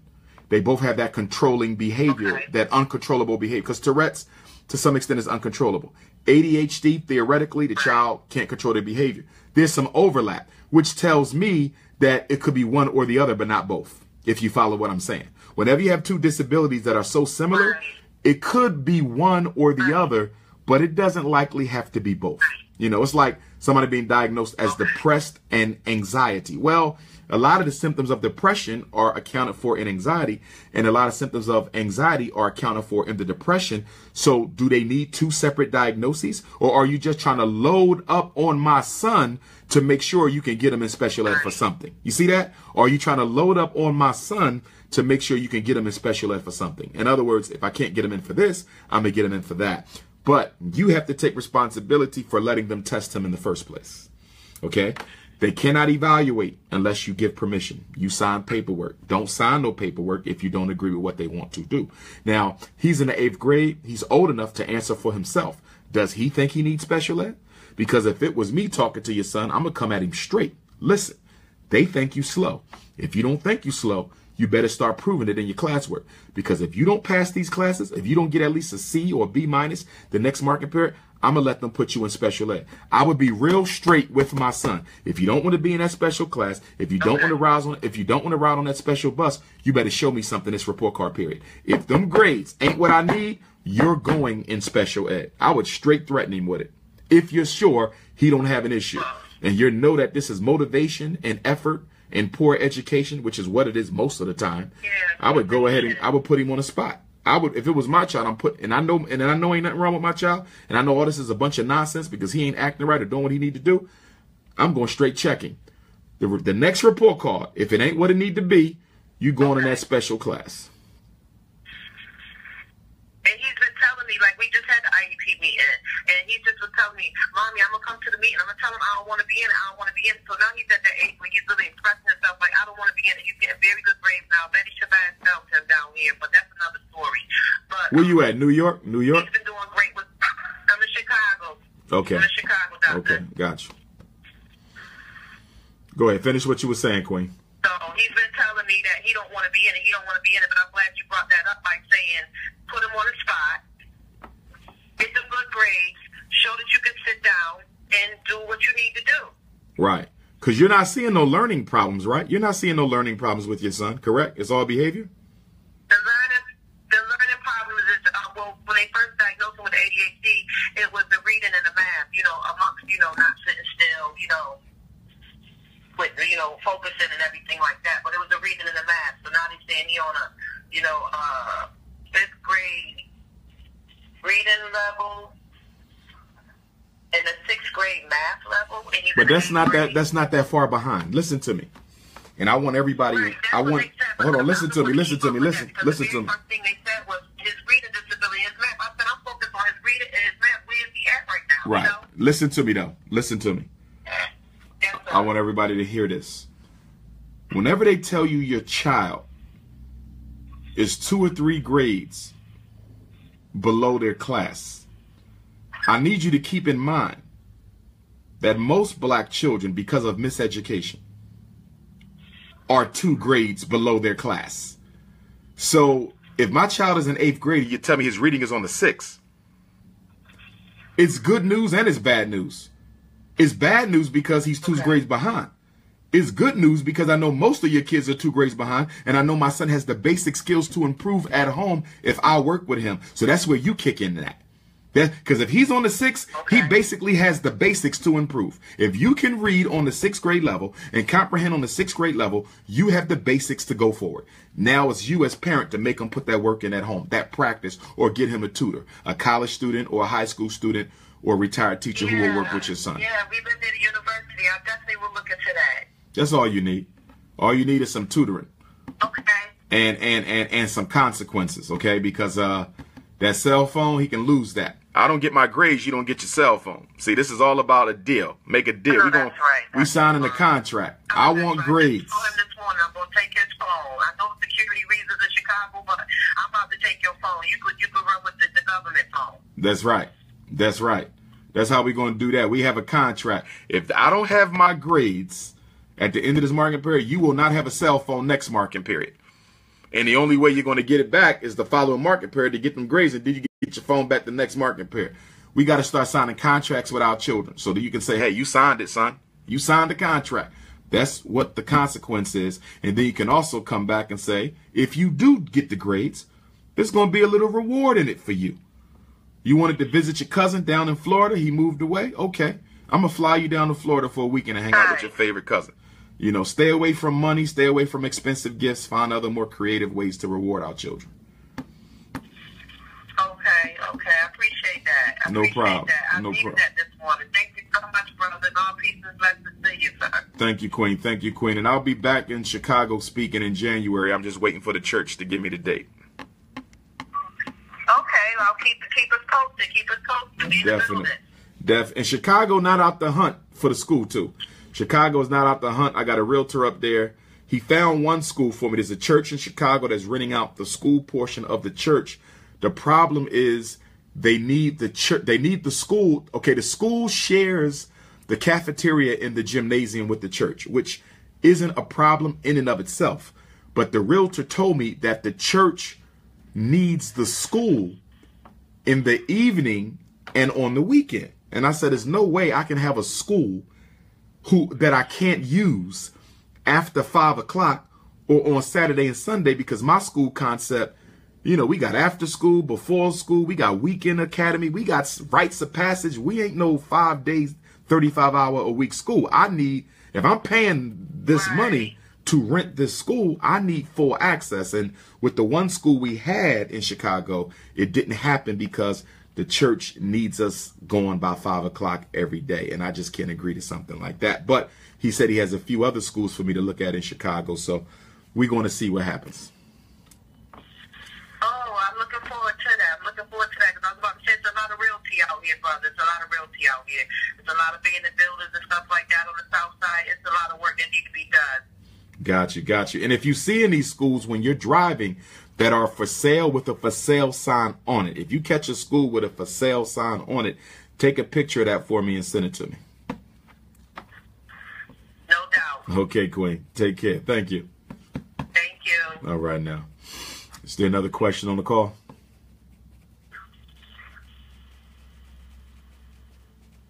Real quick. Yes, sir. Where you calling from, my brother? Where you calling from? Calling from where? It's the same brother from Fort Lauderdale. Yes, sir. I just wanted to get that information of you said the Independent Black Teachers Association? NIBPA, National Independent Black Parent Association. National Independent Black Parent? Independent Black Parent NIBPA, National Independent. Mute your phones, family. Mute your phones. Mute your phones. Somebody just got on the call with some background noise. Mute that phone. National Independent Black Parent Association. All right. And that's me. That's my organization. That's me. And we'll be having our next training in January, and it's probably going to be in Georgia or Florida, so you might be very close to it. All right, but just repeat it for me one more time. Sure.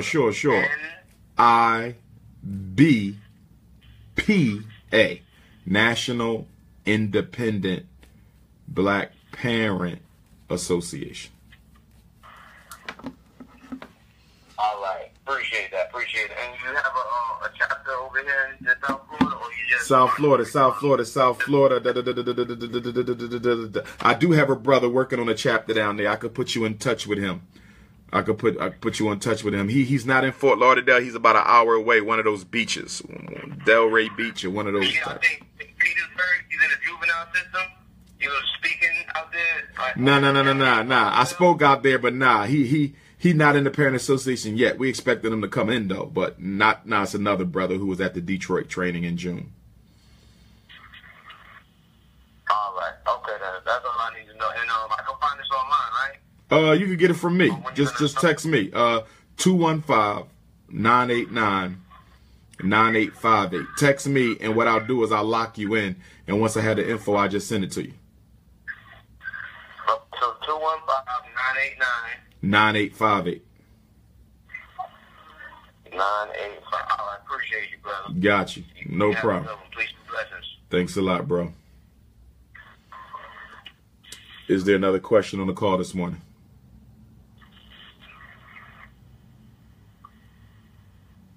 Good morning, Dr. Umar. Good morning, Queen. Where you calling from? Yes, ma'am. Go right and ahead. I was at your speaking engagement in Fort Lauderdale. Okay. I have a question. This evening at 6 o'clock, our county school board is going to host their school board meeting, and we're having like a sit-in because, as I mentioned to you before, the problem in the Indian River County, we're supposedly the number one most segregated county in Florida. And if you remember, we got an issue with the Confederate flag. Uh-huh. Students at the high school parading the Confederate flag, intimidating, other students. And today we're going to, go to the school board meeting and address some of the issues. We've been addressing the issue, but just, before we end this call, what type of action plan would you say that we need to do to address this issue? And this is specifically about the flag? Or something else? Flag, yeah, the wearing of the Confederate flag. Oh, yes. The students, predominantly white or predominantly black? The school is predominantly white school. Okay. All right. Here's the thing. You cannot wear, children have freedom of expression, including clothing, but you can't wear anything that disrupts the educational process. White kids wearing a Confederate flag in school, that's racist towards black people. Confederate flag represents slavery. Confederate flag represents genocide. Confederate flag represents dehumanization. Confederate flag represents mass murder for black people. You and the other black parents are going to argue that letting white kids wear the Confederate flag at that public school violates your child's right, okay, to attend a school that is safe for them, okay? The First Amendment does cover freedom of speech. It does not cover speech that is hateful towards other children and disrupts their learning experience. That's what y'all going to argue, and y'all will win if y'all stick together. But you need to have all the parents on the same page. If it's only a couple of y'all, it's not going to work. Okay, you need organized black parents. It needs to be a movement. Y'all need to have 100 of y'all. Y'all got to come out in force. It's not going to carry if y'all don't come out in force. If you only got 2 black parents and the rest of them don't care, it's not going to work. Mm-hmm. Okay, you said violates my child right to what now? Okay, the First Amendment. The First Amendment rights, freedom of expression, which includes clothing. That right is protected in the school. But the Supreme Court says, because it is a school, they can still control that freedom of expression because it is a school. So yes, you can wear, your different clothing. But your clothing cannot offend other children. It cannot disrupt the educational process for other children. And that's what you all are going to argue. In fact, y'all need to put a letter together. Y'all need to put a letter together explaining your concerns, and y'all need to have a petition attached to that letter, and every black parent who signs that petition needs to show up at the meeting with that letter. Y'all have to come out in force. Y'all have to show power. You can't change power unless you have power. Right. Yeah, we've been pushing it, pushing it on Facebook and, But do y'all have the petition? Do y'all have the petition? And do y'all have that letter? And did every parent sign it? It got to be organized. It got to be on paper. Facebook is good. That gets the word out. But now they got to show up.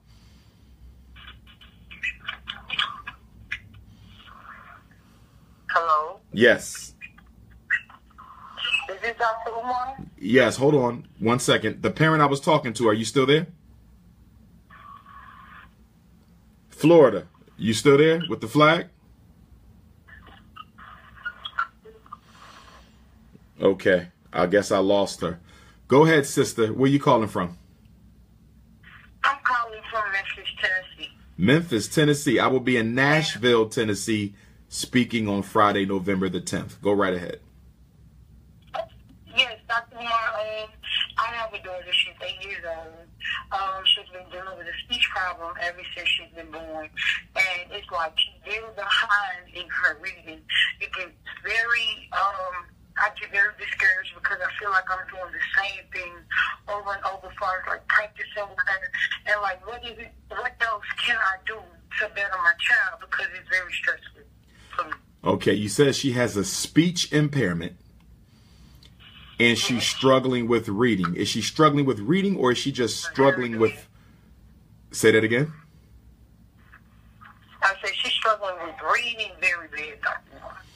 But is she struggling with being able to read or is she struggling with being able to recite? In other words, I can read without talking. If your daughter reads without talking, is she okay? In other words, we have to separate her reading ability from her speech impairment. In other words, she probably can't read aloud, but can she read silently? Or does she even have a problem with reading silently? Yes, she has a problem with it too. Like, she's able to do just like small words. And it's like, you know, I'm doing the flashcards. Like, what grade? What grade? I think that I can do. What grade? And that's another thing. My daughter, she's in the 2nd grade, and she's supposed to be in the 3rd grade. Yeah, but she's young. She's young, which means you got to work with her more. You have to. She's a baby. I would argue that she probably simply didn't get her basics. That's all this sounds like to me. It could be more. Okay, but normally when I get this type of situation, having not saw your child, it normally means she didn't get the preschool experience she should have got. She didn't get the early academic enrichment at home, possibly, that she shouldn't have got. Daycare probably was all about toys and TV. No academic there. Your daughter didn't have a strong foundation, so you're starting from scratch, but she can catch up if you work with her. Okay? Phonics, the letters, you know, the small words. You're going to have to put the work in. If you rely on the school, she'll never catch up. If you rely on the school to do this, she'll never catch up. 2nd grade, I have total faith that you can get her up to grade level. You got to work with her, positive encouragement, build her self-esteem. Reading is very much associated with self-esteem. Okay, so you have to encourage her. Good job, good job, good job. Watch the critical talk. Okay. Also, the speech pathologist, make sure the speech pathologist is working with your child as well. I suspect that she feels a little insecure about her speech problem and it's affecting her reading confidence. Her speech problem is affecting her reading confidence. She is way too young, in my opinion, for us to be looking at anything other than working with her more. She needs more time on task, repetition. Repetition, them letters, those words, make sure she can sound out every letter, start putting them together, C and A and B and C, A and B, that's cab and BAC is back. Drill her, go hard, reinforce her, get a tutor, you know, if you don't have the time, because you might have to work, so be it, get her a tutor. Do not leave it up to the school. Too often our parents, not you, this is not you, but too often our parents are so lazy that they never think that it is my job to close this gap. Your daughter is in a race. She's going around the track, okay? She started in the race slow. All the other kids are ahead of her. So you have to coach her to catch up. And at 2nd grade, there's no reason why she shouldn't finish this school year on grade level. Because 2nd grade, you know, grade level expectation for a 2nd grader is knowing your letters, being able to put them together, knowing your syllables, your sounds, and your, 3 to 5 letter words. That's 2nd grade, so you just got to work with her more. You got to work with her more, or sometimes we have to recognize that we're not the best person to tutor our kids. Let me say that again. Sometimes we have to recognize that we are not the best person to tutor our children. Okay? If your expectations are too high, you're not the person. If you're kind of critical with your tongue, you're not the person. Because I've seen parents destroy their kids' self-esteem by working with them at that kitchen table. That kitchen table can be one hell of an experience for a child who got a parent with a very condemnatory tongue. So you might got to pass her off to somebody else. Right. Dr. Umar, thank you so much. No problem, sis. Good luck. Hi, Dr. Umar. Yes, ma'am. Where are you calling from? Hi, my name is Thomasine. I'm calling from New Jersey. New Jersey. Yes, ma'am. I'll be in Trenton on Sunday, New Haven, Connecticut next Thursday. Go right ahead. Okay.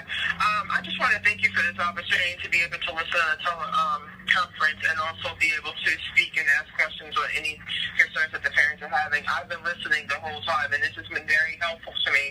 And at the same time, I feel kind of bad because my son is in 8th grade now, but he was experiencing behavior issues from what the kindergarten teacher said in kindergarten. I was constantly getting calls home about him misbehaving in kindergarten. And also, I noticed, too, that he was having a challenge making friends. So I started Googling, how to help my son to make friends so he wouldn't be a loner. And the thing that kept popping up was ADHD or ADD. And I said, oh, no, my son couldn't possibly have that. So I kept researching. And that was the thing that kept popping up all the time. So, and then when I decided to look into it, and I looked at the signs and symptoms, and I realized that some of the signs and symptoms that was listed, I kind of saw in him. So I spoke to his pediatrician, who's a very good doctor, and she gave me referrals for me to go to neurologist and have other testing done just to rule thing out. And when he was diagnosed with ADHD at 6 years old, and they said it was extremely mild, and it never really affected his learning. He reads a grade level, grade level, and he was giving all A's and B's early on, and it just saddens me to hear now that for you to say that it's a possibility he could have been misdiagnosed. And one of the things I researched when a child is diagnosed, that you should educate your child, and that's what I did. I tried to educate him, and now I feel bad the fact that I still share that information with him when he could have possibly been misdiagnosed. Now here it is, he's in 8th grade. I have him evaluated every 3 years so he can get service to school. He has a 504 plan that I fought tooth and nail for him to get all the accommodations that I wanted. And from what the school tells him, we never a student needs any accommodations on the 504 plan. We went over and beyond for your child. So now here it is. Like I said, my son is in 8th grade, and he believes the things that I educated him about. And now I kind of feel like he uses it as a crutch for instance, I was upset with him yesterday. He had homework that he had to do over the 4-day weekend. And so we spent all day doing it because we had to do a report and other things. So then I needed to go food shop, and I said to him, well, you know what, I'm going to go food shop because it's getting late. And it's getting late, and I need to get some food in the house. I was trying to wait for him so he can go with me. So I went out and went food shopping. I was gone for about 4.5 hours, plus I had other errands to run. I come back. Now, mind you, he had an essay that I checked. I made sure he had a transitional word there, make sure everything was spelled right, it was flowing, and he had a punctuation. All he had to do was rewrite it. I come home, and he's still writing it. And I said to him, I was going for 4.5 hours. What were you doing? And the first thing he says to me, well, I write slow. I have ADHD. And I said, there's no way. I said, all you had to do is write the paragraph. It was the three paragraphs over. There's no way that I should have took this long. So now I feel like he's using, I think he's using this as a crutch. Because when he's been educated about it, plus they're educating the 8th graders in the school, the first semester of school, and I feel like he uses it as a crutch where I really feel it's like the lack of motivation. Right. Yeah, he's definitely using it as a crutch. That's one of the down things of the whole ADHD movement, but also you have to step up with the consequences that you're using at home for discipline. So when he, like, for example, you came home, he wasn't done his work. What was the consequence for that? Well, I took everything away. I took his controls away, to his PS4, I took his cell phone away, I took his laptop away. I took those things away yesterday. I said, there's no excuse. I said, I reviewed your essay before I left. All you had to do was rewrite it over. There's no way that it took 4.5 hours to write over. So he got upset and he started crying. And I feel like he's playing me. He started crying. He's like, no, I worked very hard and this, that, and the other. And I said, that's all you got done. You still have 3 other assignments you have to do. And it's 10 o'clock at night now. Okay. And so I told him, I said, you know what? You go ahead. No, go ahead. No, so I told him, I said, you know what, you're going to have to do this. You're going to have to finish this tonight because you're going to school with your work complete. You're going to have to do this tonight. I said, I don't care how late you stay up. And I said, you still get up till 12 in the morning to go to school. So I don't know if I was wrong for that. But I just really feel like he's using this whole ADHD as a crutch. And then, beginning of about 3 weeks ago, I had him reevaluated for everything. He was initially diagnosed with ADHD, auditory processing delay, visual perception delay, and sensory delay. I had him evaluated for the last month, and they said that, oh, well, he's drastically improved, and that we don't see any reason for him to have, have any treatment. He doesn't need any treatment. So they did I usually go to Children's Specialist Hospital to get him part evaluated. They recommended no treatment there, and they didn't recommend any treatment in the school. Okay, and that was treatment for the ADHD? So auditory process delay, visual perception delay. Okay, for the sensory delay. Okay. So at one point, he was getting OT, speech, and PT. Okay, and do you agree with that? As far as the speech is concerned, I definitely do agree with that. It was actually more pragmatic anyway. I mean, he's a fluent reader. He has a great vocabulary. He's an excellent speller, and that's due to me working with him a lot when he was younger. Okay. Working with him through over the years. But the only thing I think that I disagree with is I guess it would be the OT for sensory delay because he has weak upper body strength. Okay. Okay, because whatever you disagree with, make sure you fight for that, because you can appeal any decision that they make. Right. But I think for the most part, I think it's just due to lack of motivation. And I used to work with my son a lot, and I've kind of slowed down within the last 2 years because he doesn't seem like he has the motivation, and it has become an argument. And I was listening to you earlier, if you're the parent that has high expectations, or if you're the parent that that is can be critical of your child, then you don't need to work with them. And I can honestly admit that I fit that criteria when it comes to them. So now I feel like I do need to bring someone else in, to help him with his math because he needs help with math. I'm not that good at math myself. I went to college and I pushed all my math classes off to my last year in college. Gotcha. So I definitely need to get a tutor for him when it comes to math. But the problem is right now I'm unemployed, and so I'm not in a position to afford to pay for a tutor. Gotcha. And we bump heads when I try to work with him. Gotcha. And mainly because he doesn't want to do it. He complains about, I'm like, okay, let's go start your math. We'll put up Khan Academy on the computer, and it's always complete, and then it winds up to be just like an argument because I'm trying to help him, and I keep explaining to him that I'm trying to help you. You want to be a computer programmer. You have to understand that. I got you. It sounds like you're on the right track, though. I don't know. It sounds like you're on the right track. I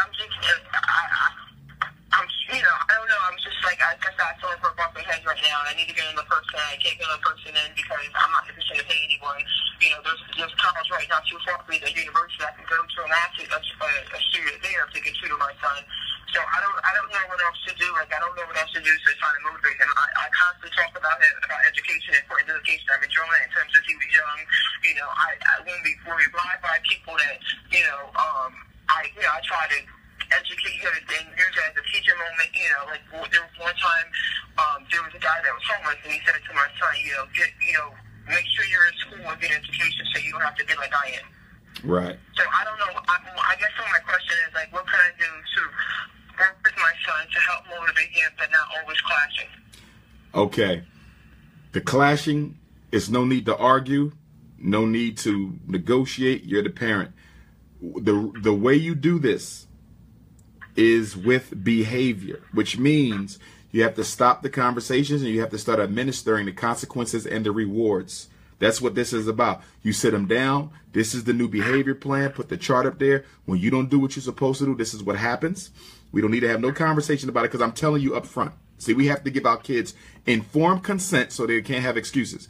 The reason they can often get around stuff is we don't even let them know what's coming. We have to tell them up front, these are the consequences. And when you do what you're supposed to do, these are the rewards. He's supposed to get a consequence every time he doesn't do what he's supposed to do. And then he gets a reward whenever he does what he is supposed to do. But rewards, my queen, only come when they are earned, which means he doesn't get rewarded every day.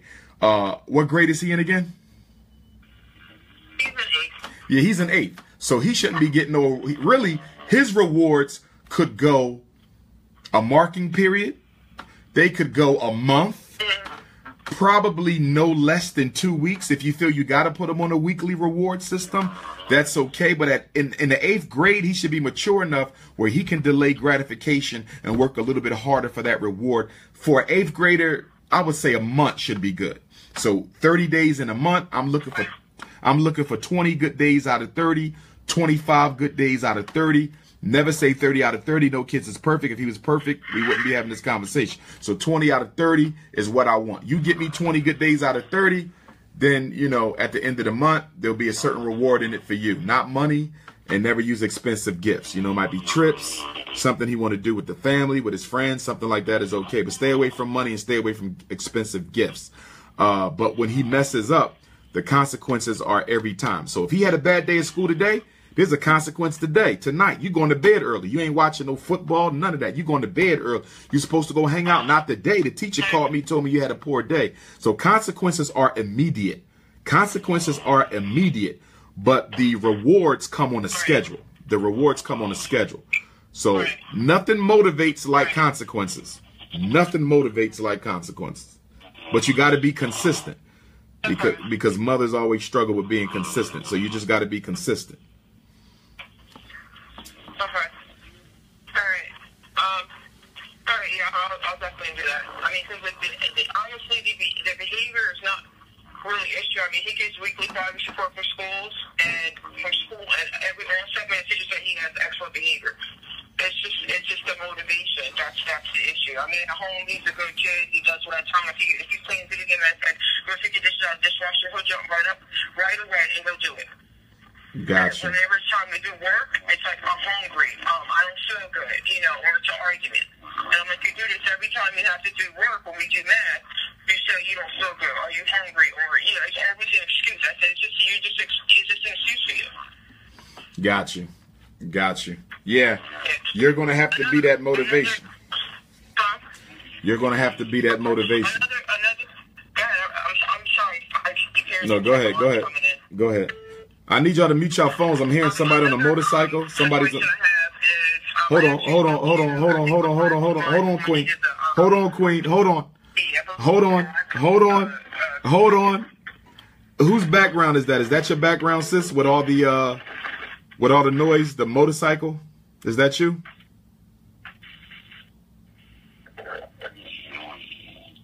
Okay. It sounds like somebody fell asleep on the line. I don't think that's a motorcycle. Oh, that's snoring? Yeah. Somebody is snoring on my call. Somebody is snoring. Wow. Another person got disconnected. So sad. Oh, Lord. That is sad. That right. Oh, goodness. Somebody is snoring on the... Y'all sure it's not a motorcycle? That's a human? No, somebody is literally snoring on the phone. Oh, God. Oh, wow. There is somebody definitely snoring. I was just checking my cousin, like, did you hear? I'm listening to the young lady that was speaking. Whoever they're snoring, they're actually... They snoring on the phone. Lord have mercy. You mean to tell me you couldn't hang that phone up before you laid it? Oh, God. She was talking, getting towards the end of her comment, it started getting louder. I heard it towards the middle part. But as towards the end, it started getting louder. I was like, oh, God. That's... Woo, we need some work. We need some work. Let me hang up and dial right back in and see if that does it. I'm gonna hang up and dial right back. Let me see. They got somebody snoring on the call. Why would you go to... All you gotta do is hang the phone up. If you sleep, I know people work late. You was listening. Okay, you feel yourself getting sleepy. Hang up the damn phone. You don't stay on a parent call, something this serious, helping our babies, and you're gonna fall asleep snoring on the phone. You can't put the phone down. You can't move the phone away from your face. You can't just hit the button to hang up. Oh, God.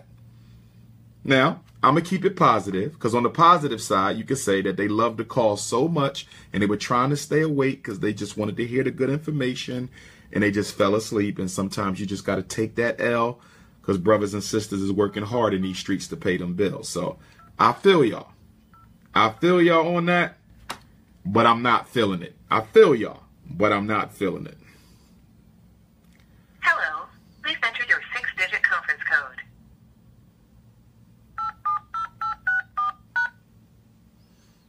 Welcome to free conference calling. If you are the host, please enter your 4-digit host code. We will now connect you to your call. There are 19 attendees in this conference. The host has joined the conference. Okay. Is he still on? Or is it? I'm still laughing. Yes, I'm still here. No, is the snore, the snore, is he still there? He gone? I don't yet. No, I woke up now because I don't hear the snore. Okay, he woke up. Somebody woke him up. Okay, gotcha. Okay, my second question was, I actually spoke to you last month when you were giving information. I forgot what was called, but you were giving information out to high school students about college last month, and I spoke to you about my son's ability to school. Yes.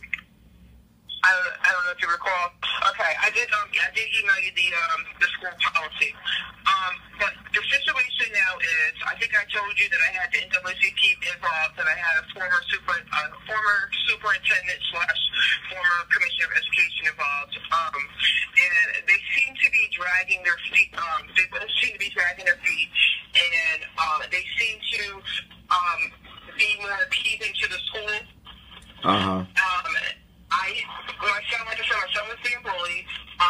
Initially, I went to the principal. The principal just kept dismissing me and my son, disregarding our complaints. I worked on the chain of command in the school district, going to the superintendent's office, then going to the county superintendent's office. Finally, I had to file a complaint with Office of Civil Rights. I filed 3 complaints with Office of Civil Rights. I filed 7 complaints with the within the school, HIV complaint. Nothing still was done. The officer told me they couldn't intervene right away. It takes about 6 months to investigate. So they're still actually investigating. Meanwhile, my son's still being bullied by 13 students. 2 of the students, which are their parents, are board members. And I actually had to call the police up to the school, had the police come up to the school, sign a complaint against 4 of the students.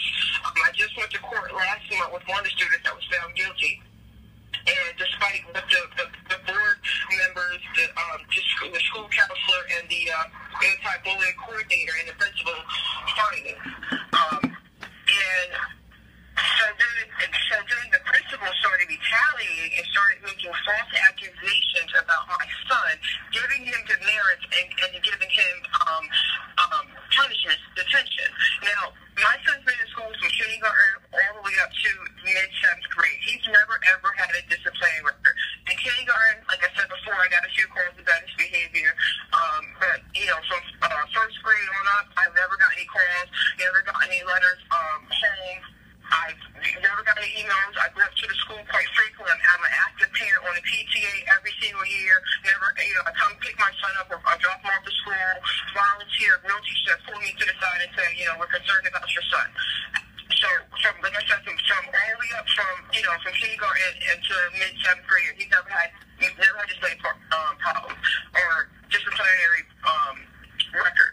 So once I started filing complaints against the school and against the principal, that's when the principal started retaliating and making false accusations.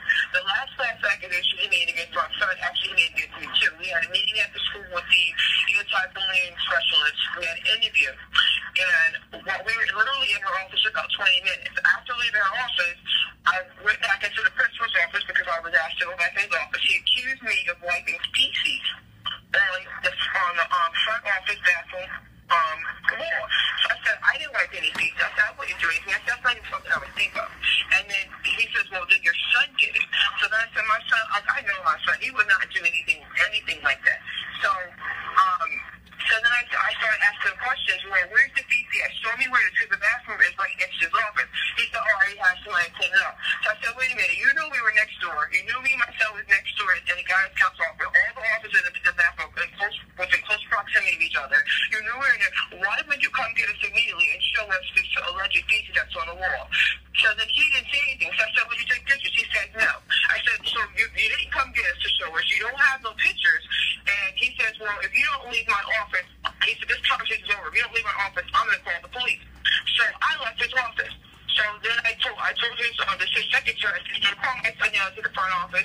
So he brings him out of his office. He says, don't call her son down. And then he turns to me and says, don't tell my secretary. I said, I'm not telling her what to do. I asked her to call my son down. I used the same 5 words that I always use. Can you call my son down?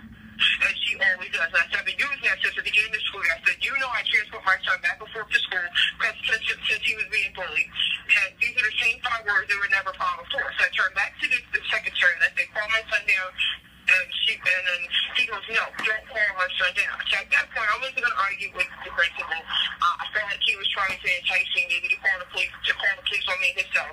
So I walked over to the clipboard. I didn't say anything to either one. I walked over to the clipboard and I saw my son. I told her, at that point, you have to release my son to me. So when the secretary saw me signing the clipboard, she immediately called my son down. He came down to the front office, and while we were waiting for him to come down, I said to the principal, who's your witness? Who saw? So the secretary goes, I saw. So she co-signed his lie. And so my son comes down. He asked my son, did you swear if he's the one? My son said no. And so then I started asking questions again. He said, if you don't believe, I'm going to call the police. I said, fine. Me and my son left to school. I said, and I called the police. And I called it, and I told this person, I said, I need an officer to come down to the school. I said, because the principal's trying to frame me and my son, and I said, I need him to come down and investigate. The police officer comes down to the school, takes a statement from me, goes to the school, speaks to the principal. I'm waiting outside the school. And then I asked the police officer, I said, well, was there any features on the wall? And matter of fact, prior before he came to the school, prior before me and my son walked out of the school, I went into the bathroom as the principal walked out of the office to go into the hallway. I went to the bathroom and took a video of the bathroom. The bathroom was spotless. The same way we both went, me and my son both went to use it, was spotless. There wasn't even a wet substance on the wall to indicate that somebody cleaned the wall off. So getting back to us being back outside, so then after the police officer, he goes back inside, and the police officer goes, well, there was a little bit of a loss. I knew the police officer was lying for him, because just before the police came, he told me to clean the wall. So if you're the officer and you're saying you saw a little bit of feces on the wall, then why? And the principal said it's clean. He cleaned it before even called the police. That doesn't make any sense. And the officer told me he saw it. So then I knew the officer was lying. Now, mind you, the officer, the school's office, the superintendent's office, and the school, they're all in close proximity together. You have the mayor that's on the board. Everybody's intermingled with everybody. And so, like I said, I reached out to the NWCP, which they didn't come back right away. It just seems like they're not as active as they used to be. And the NWCP came into the school. I thought even though they came into the school, I thought they were kind of passive. They didn't really say anything. I was the one talking. I'm sitting here with about 6 school officials. The school board lawyer into this big meeting that we had. The principal, the superintendent, the 504 officer was there, the anti-bullying specialist, and the school attorney. Then I had 4 NWCP members. None of them said one word. None of the NWCP said not one word to advocate for me and my son. The former retired commissioner sat there. He said a few words, but he barely said it. He felt like he kind of played neutral. He kind of felt like, to me, he felt like he was trying to appease the school. So I really felt like I really was in a meeting all by myself. Then this morning, I get a call from the former commissioner saying to me, because one of the things I had asked him to help me do was to expunge my son's school records, and I pointed out to him that my son never ever had a discipline record before I saw a complaint. And I said, he's been in school now for almost 2 months. He gets a progress report weekly from all the teachers, all 7, and they all check on excellent behavior on his progress report. And I said, I want this his discipline record expunged because I don't want to follow him, and I don't want a negative stigma attached to him, and I don't want anyone prejudging him based upon what's in his school records. So the former commissioner said he'll work with the school to see if he can get that. He had a meeting last week with them. They told him that the superintendent told him to look into my son's display record and see what he can and what he can't remove from his display record. And then this morning I get a call from him saying, well, would you be willing to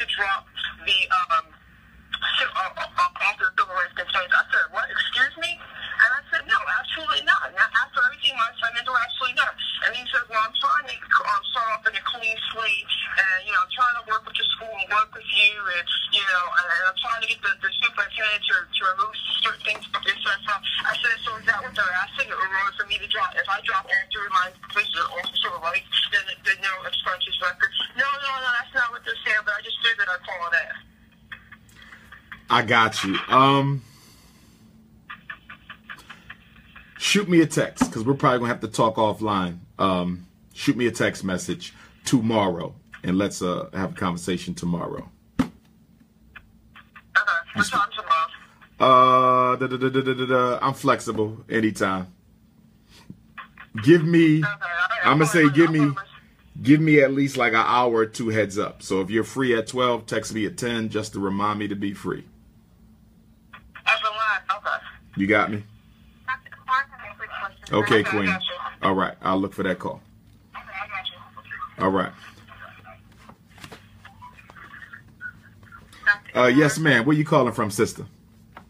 Yes, I'm calling out of Georgia, Lawrenceville, Georgia. I have two quick questions, but I have to get off the line in like 7 minutes. Sure. I've been reading the post of one of the flyers you had, the special ed programs, the prison, the pipelines, and I was like, oh my God, because my son is in special ed. So I'm kind of concerned as to, is that something that, you know, kids that are in special ed are being targeted to be in the prison system? A black boy in special education who spends at least, oh gosh. Okay, what's going on there? Mute the phones, family, mute the phones. A black boy who spends at least 50% of his instructional time in special ed away from the regular ed students is 75% more likely than other black boys to end up in jail. He's in special ed, but he's in regular classroom. Well, special ed is a program, not necessarily a place. So you can have an IEP and still be in the regular class. So in your son's case, yes, he has an IEP, but yes, he's in the regular classroom. I got you. In your son's case, you know, I am glad to hear that he's still in the regular class. And one thing that you're probably going to have to think about, see, here's my issue with having an IEP and not needing to leave the class. First of all, I'm glad that a child doesn't have to leave the regular class. That's where they belong. But what parents need to consider, if your child has a disability but does not need help outside the regular class, are we sure he actually has a disability? Just something to think about long term. Just something to think about long term. You know, but because he's in a regular class, he would not be included in that statistic that I just mentioned. So that's a good thing. Okay, well that's what I was concerned about, because he has almost something like Asperger, where he doesn't do really good with peers. He can interact with adults all day long, but peers he's always had to struggle with, and it's always been my concern to have him to be around regular kids, to still interact socially, and hopefully as he get older, he can each year get better and better with interacting with, you know, children of his own age. I feel you. He doesn't do well academically, period. I think it's something hereditary, because my father had the same issue when he was going to school. He didn't get past 3rd grade. I just want him to be able to just socially get along with people, get along with peers. Each year he seems to do a little bit better than the last year, but when I saw that, I thought, oh my God, my son's in special ed. This is a program that's set up to, you know, to target, you know, young boys. You know, I don't know.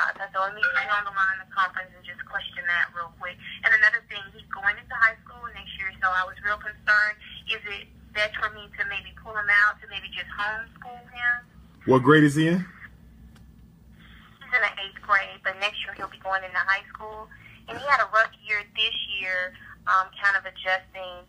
So I was kind of wondering, maybe for high school, because high school is a whole nother something else going on for kids that have, you know, social issues and emotional issues. Is it best then for me to maybe just homeschool him?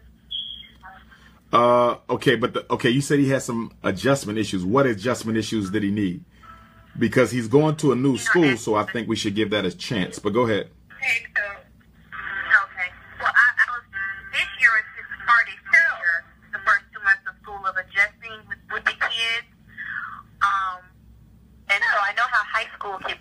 But when you say Like, adjusting, really, what do you mean? What do you mean adjusting? Because he's in 8th grade. So when you say adjusting to the kids, where is he having his issue at as an 8th grader adjusting? Well, the first couple of weeks, it was a little bit of like the young lady said with bullying.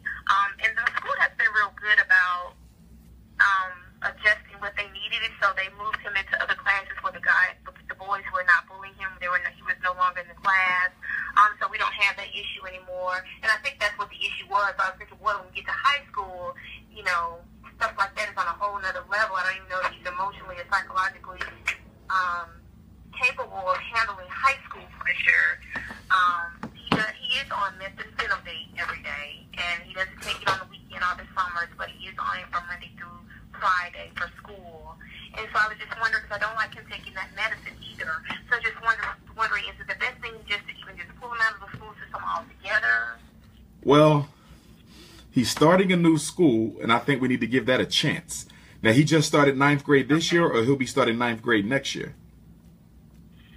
No, he'll be starting 9th grade next year, and that'll be at a new school, new high school. Okay, I mean, I don't like the idea of a kid that age being homeschooled necessarily if you hadn't already been doing it. Homeschool for high school, that can be, it's doable. Parents do it all the time. They do it successfully, but you have to be able to homeschool them at a high school level, you know, with high school science and all, you know, so, you know, homeschooling high school students takes a lot more than homeschooling K to 8.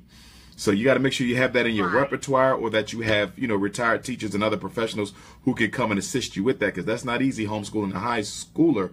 The other question is he comfortable being at home? Because a lot of high school kids want to be at school, you know. And then the other thing, too, if he does want to be at home, then I'm a little concerned about why, because at high school you should be wanting to get out and get, you know, interact, you know. Then I start questioning self-esteem and social alienation, you know, that kind of stuff.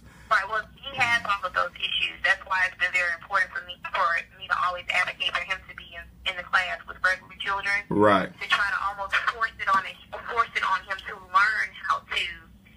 He needs a therapist. He needs a therapist. He needs a good. He has therapists. He's been in counseling since 1st grade. No, but it ain't working. Listen to me. He might have had a therapist since 1st grade. They're not working, because he shouldn't have needed no therapist since 1st grade. That's the whole point. He need an effective therapist, a behavior therapist, somebody who's going to work with him and build his confidence and help him get more comfortable interacting with other children, because he's going to be grown soon and you're not going to be able to hold his hand. And one of the biggest concerns I always have with the autistic kids on the autistic spectrum, sounds like he is a little bit, you know, parents can baby them too much. We got to remember, we're not always going to be around. You know, we're not always going to be around. Homeschool ain't going to be an option for your whole life. So, you know, hiding him from it ain't serving us. You know, he needs a very good behavioral a good therapist. You know, explore those fears, those conditions, work with you to make sure you're not enabling too much. You know, you need a real good therapist. Where are you based at? I live in Lawrenceville, Georgia. Lawrenceville, Georgia. I'll be in Atlanta December 28th. On the app that you'll be here December 28th, yes. In Atlanta? Yes, Shrine of the Black Madonna. I was trying to find it on Eventbrite, but I couldn't. I got to put it up. It ain't up yet. It'll be up by Friday. Friday. Oh, okay. Yeah. And I'm going to tell you something else. In my experience, I'm not a psychiatrist. I'm a school psychologist. In my experience, giving autistic children ADHD medicines doesn't interact well. And the reason it appears to me that it doesn't interact well is because if you're already autistic and somebody's giving you medicine that's going to rev you up or slow you down, you already have a cognitive deficiency with autism. You don't need medication on top of that, adding to that deficiency. He's been diagnosed ADHD, social peer interaction, some type of disorder. He has not been diagnosed autistic. He's way seems autistic, but he's had 2 different psychiatric evaluations, and he's just. And I think it's like I said. I think it's more so hereditary because his grandfather was that way, very isolated, didn't socialize, didn't do well in school with the peers. But when he got as a grown man, he never read, he never learn how to drive, but he always had 2 jobs. He worked at a police station and then a janitor at a school, so he did know how to just go do his job and then come home. And so I think my son, you know, kind of had somewhat of what he had. I got you. I don't know. I wish I got you. The answer is, okay. It sounds like he on that spectrum. It might be mild, but it sounds like on the spectrum. He don't need the diagnosis. No. He just has some of the characteristics that are going to affect him, you know, throughout life. You need a good therapist. To me, I think he's delayed for where he should be right now as a child with social anxiety disorder, with potential autistic features. Yeah, he. Something, Dr. Umar? I try to cater to what he loves to do. Do you know he loves to cook? I mean, he can get in the kitchen, he can give him anything. So unfortunately, he can't really multiply and add, but he can get in the kitchen, and then Chef Gordon was in the kitchen. I just can't wrap my mind around how he can't do well with children in school, but he can get in the kitchen and cook like a grown man, and he's only 13. Got you. So I've just been trying to implement some things to. I got you. He need the therapist. He need the. Wants to cook him to be able to have a job where he can go to a place and cook or something like that. You know, just be regular, normal, the best. Okay. 2 things. 1, he need a therapist to work with him on his social anxiety. You said that, but he needed. Okay, it don't sound like he got a good one because he should be further along than where he's at. So you're gonna have to determine if you have the best person, because his social anxiety at his age is more appropriate for a 5th or 6th grader. He should be a little bit more independent than what he is as an 8th grader. Okay. Now, unless he was intellectually deficient, okay, and autistic. So if you said my son is retarded and he's all, you know, got social anxiety, I say, okay, but he's not. He doesn't have an intellectual deficiency. He should be further. He should have a little bit more independence, even with the social anxiety and the autistic features. So you got to get another therapist or find out what this therapist is doing. What's the treatment plan? Every therapist has a treatment plan. You need to look at your son's treatment plan and see what they're working on, because he should be further along. This is too vegetative for me. I don't like it. And then the other thing, you have to start working with your son vocationally, which is to say, what does he want to do with the rest of his life? Because if he does want to be a chef, great. We can start putting him in programs right now for that chefing. Because he's going to struggle with the social anxiety piece, we really have to customize his education and his social programming beyond school hours. So we got to find out what are the 2-3 things he's most interested in. Computers, chefing, whatever it is, and it's probably all, professions that allow you to work independently, as chefing does, computer does, that type of stuff, and start getting him in programs tailored to that. So in other words, one of the motivations for him getting out to meet new children is so actually be getting out to actually engage in the type of work he wants to do. So that will be the motivation to expose himself to the risk of meeting new people, because I do have to get exposed to this risk, but at the same time, I'm doing what I want to do, which is cooking. So we got to start curtailing, customizing his social and academic agenda based on what his interests are. That's going to be the way to get him out of this shell. You still there?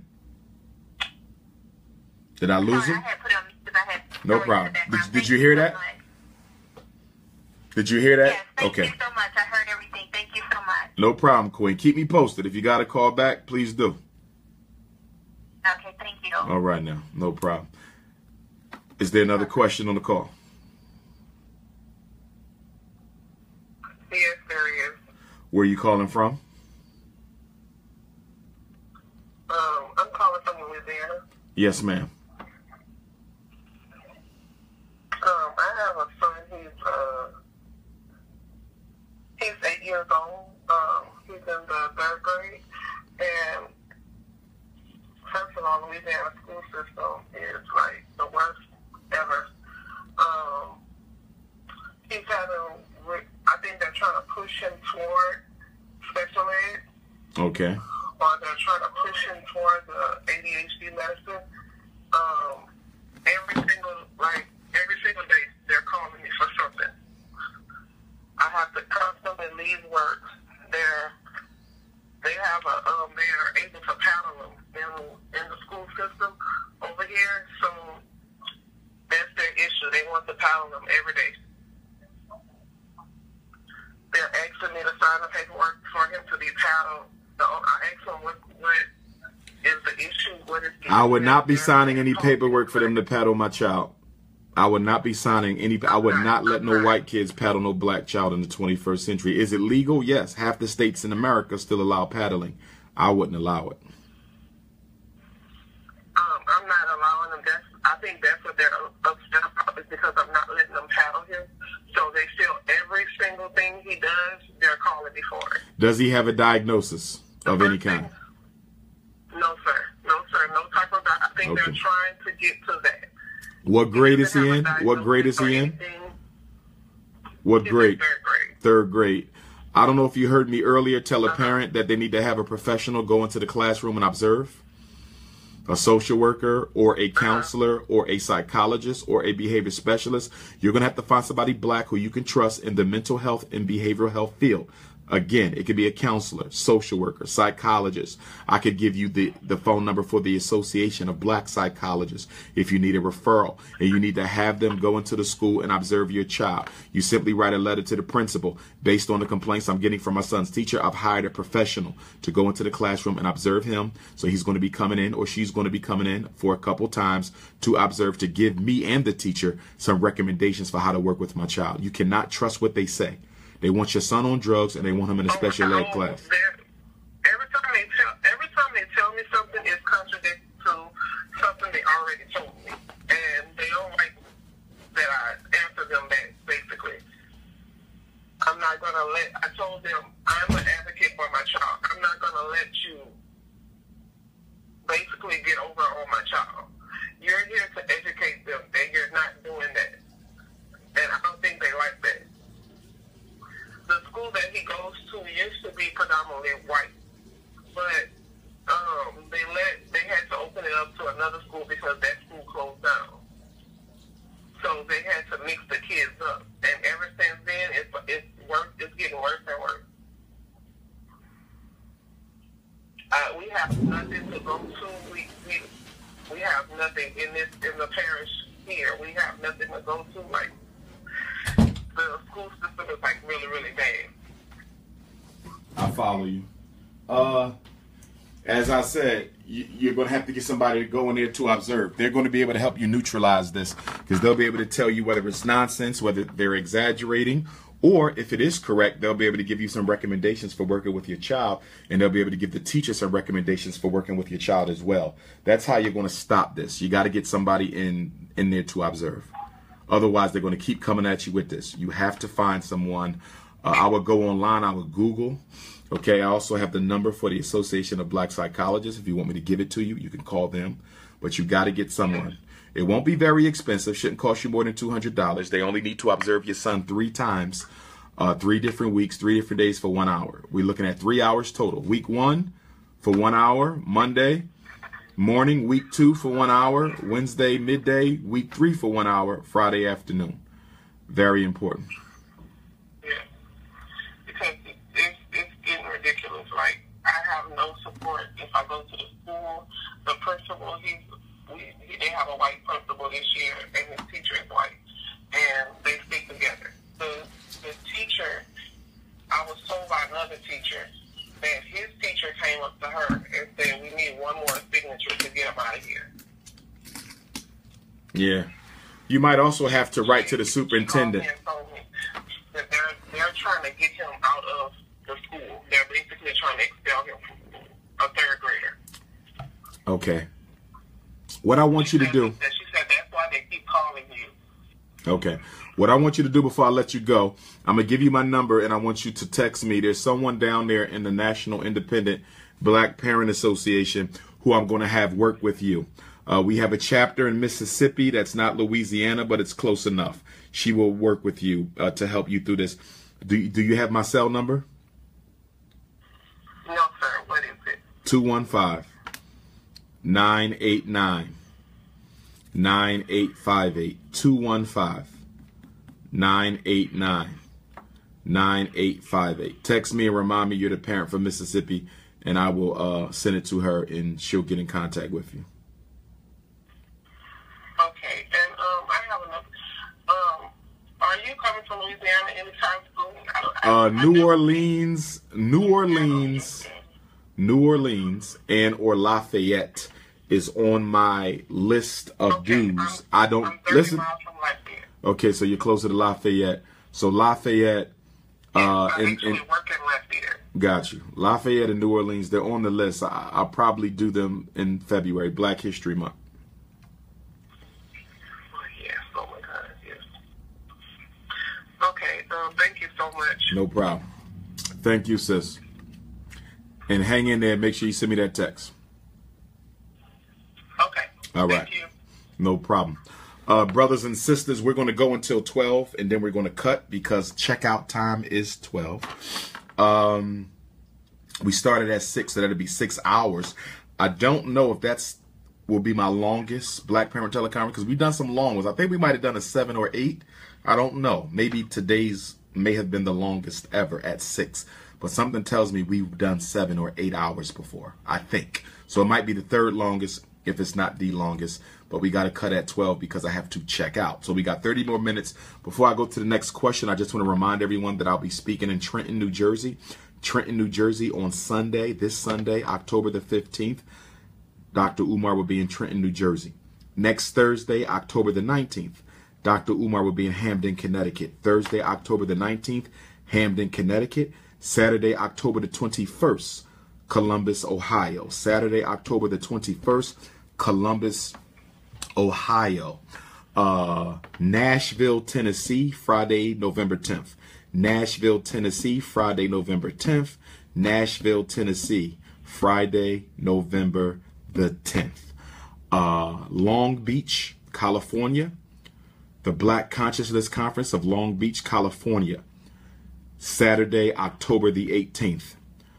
Atlanta, Georgia, December the 28th for Kwanzaa. Atlanta, Georgia, December the 28th for Kwanzaa. Houston, Texas, Saturday, December 30th for Kwanzaa. Houston, Texas, Saturday, December the 30th for Kwanzaa. Detroit, Michigan, New Year's Day, January 1st. Detroit, Michigan, New Year's Day, January 1st. Chicago, it looks like you'll be the first Saturday of January. I'm waiting for confirmation. Chicago's going to be January. Las Vegas is going to be January. I'm still looking for a venue in Las Vegas. Also, New Orleans. New Orleans might get put in Kwanzaa week. There's a chance that New Orleans might get put in Kwanzaa week. If not Kwanzaa week, then we're going to put New Orleans in January. But again, you can get tickets for all the events on Eventbrite. Trenton and California, you have to call or pay at the door because it's not my event. I'm just the keynote. All the other events are my events. You get the tickets on Eventbrite. Atlanta and Nashville. Atlanta and Nashville, I still need to put the event up on Eventbrite. It will be up there by the end of the week. Is there another question on the call?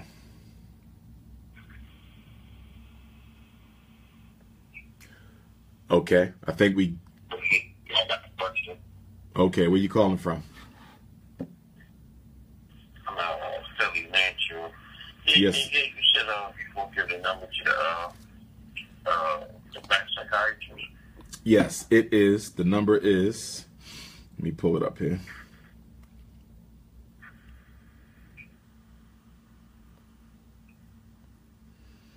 (301-449) 3082 301-449 3082. Now, because you're in Philly, I can give you the email for the Philadelphia chapter contact of the Black Psychologist. I don't have it on me, but I can get it, my brother. So if you shoot me a text, I'll find that for you and text that to you. Okay.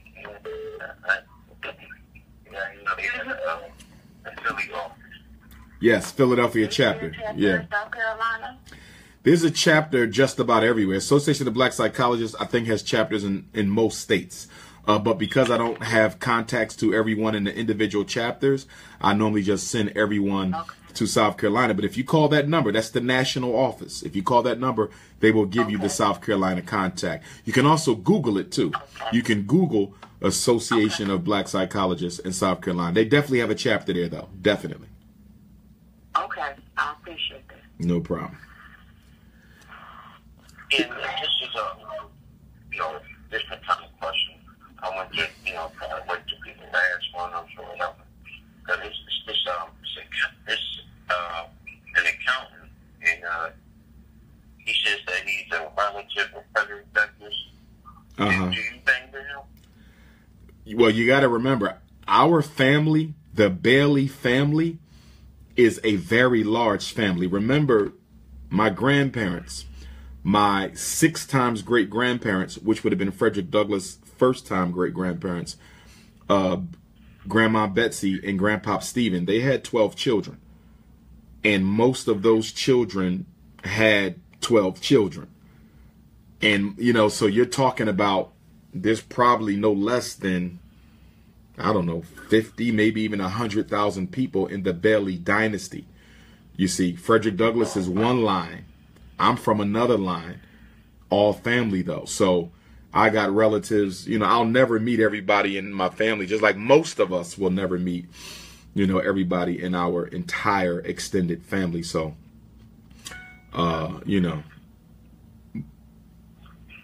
But I just met a cousin. I just met a cousin of mine in Fort Lauderdale. But go ahead, my brother.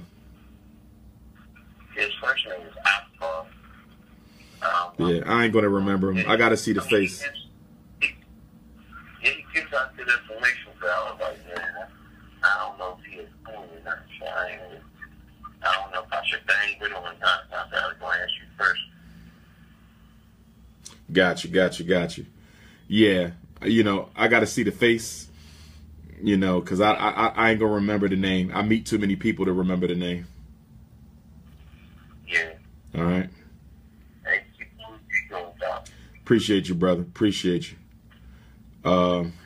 Also, for my Philadelphia people, I'm looking for a place in Philly to do my next lecture too. So, a church or a community center. I mean, I'm from Philly. I'm in Philly, but I'm having trouble finding a spot. So, if y'all have, the last place you was at on Fall Street. I can't go back there. I can't go back there. I need another spot. Yeah. We need something else. Nah, we got to find something else. Yeah. But, okay. Good looking on that, my brother. Let me take this next call. Got you. Keep me posted. All right. Is there another question on the line?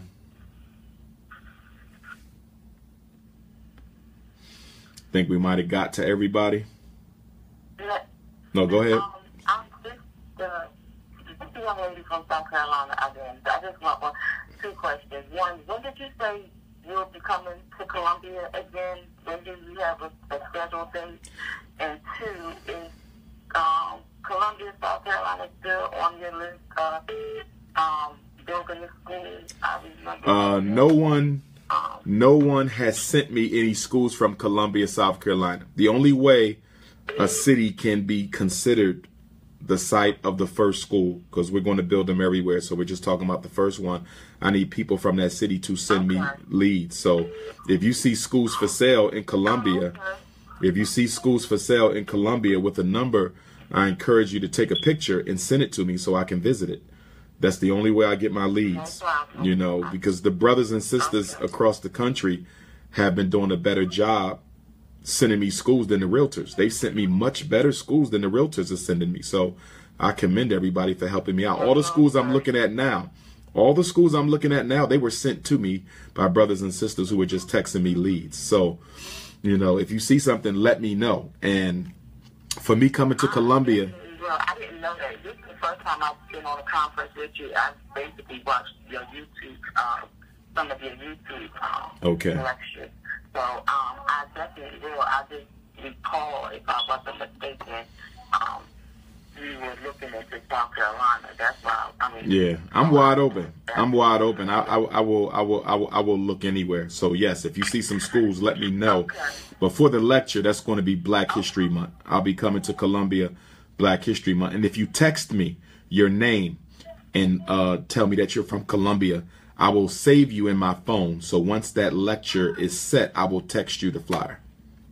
Okay, well, I did text you. I'm the one that you gave me the information for the parent association.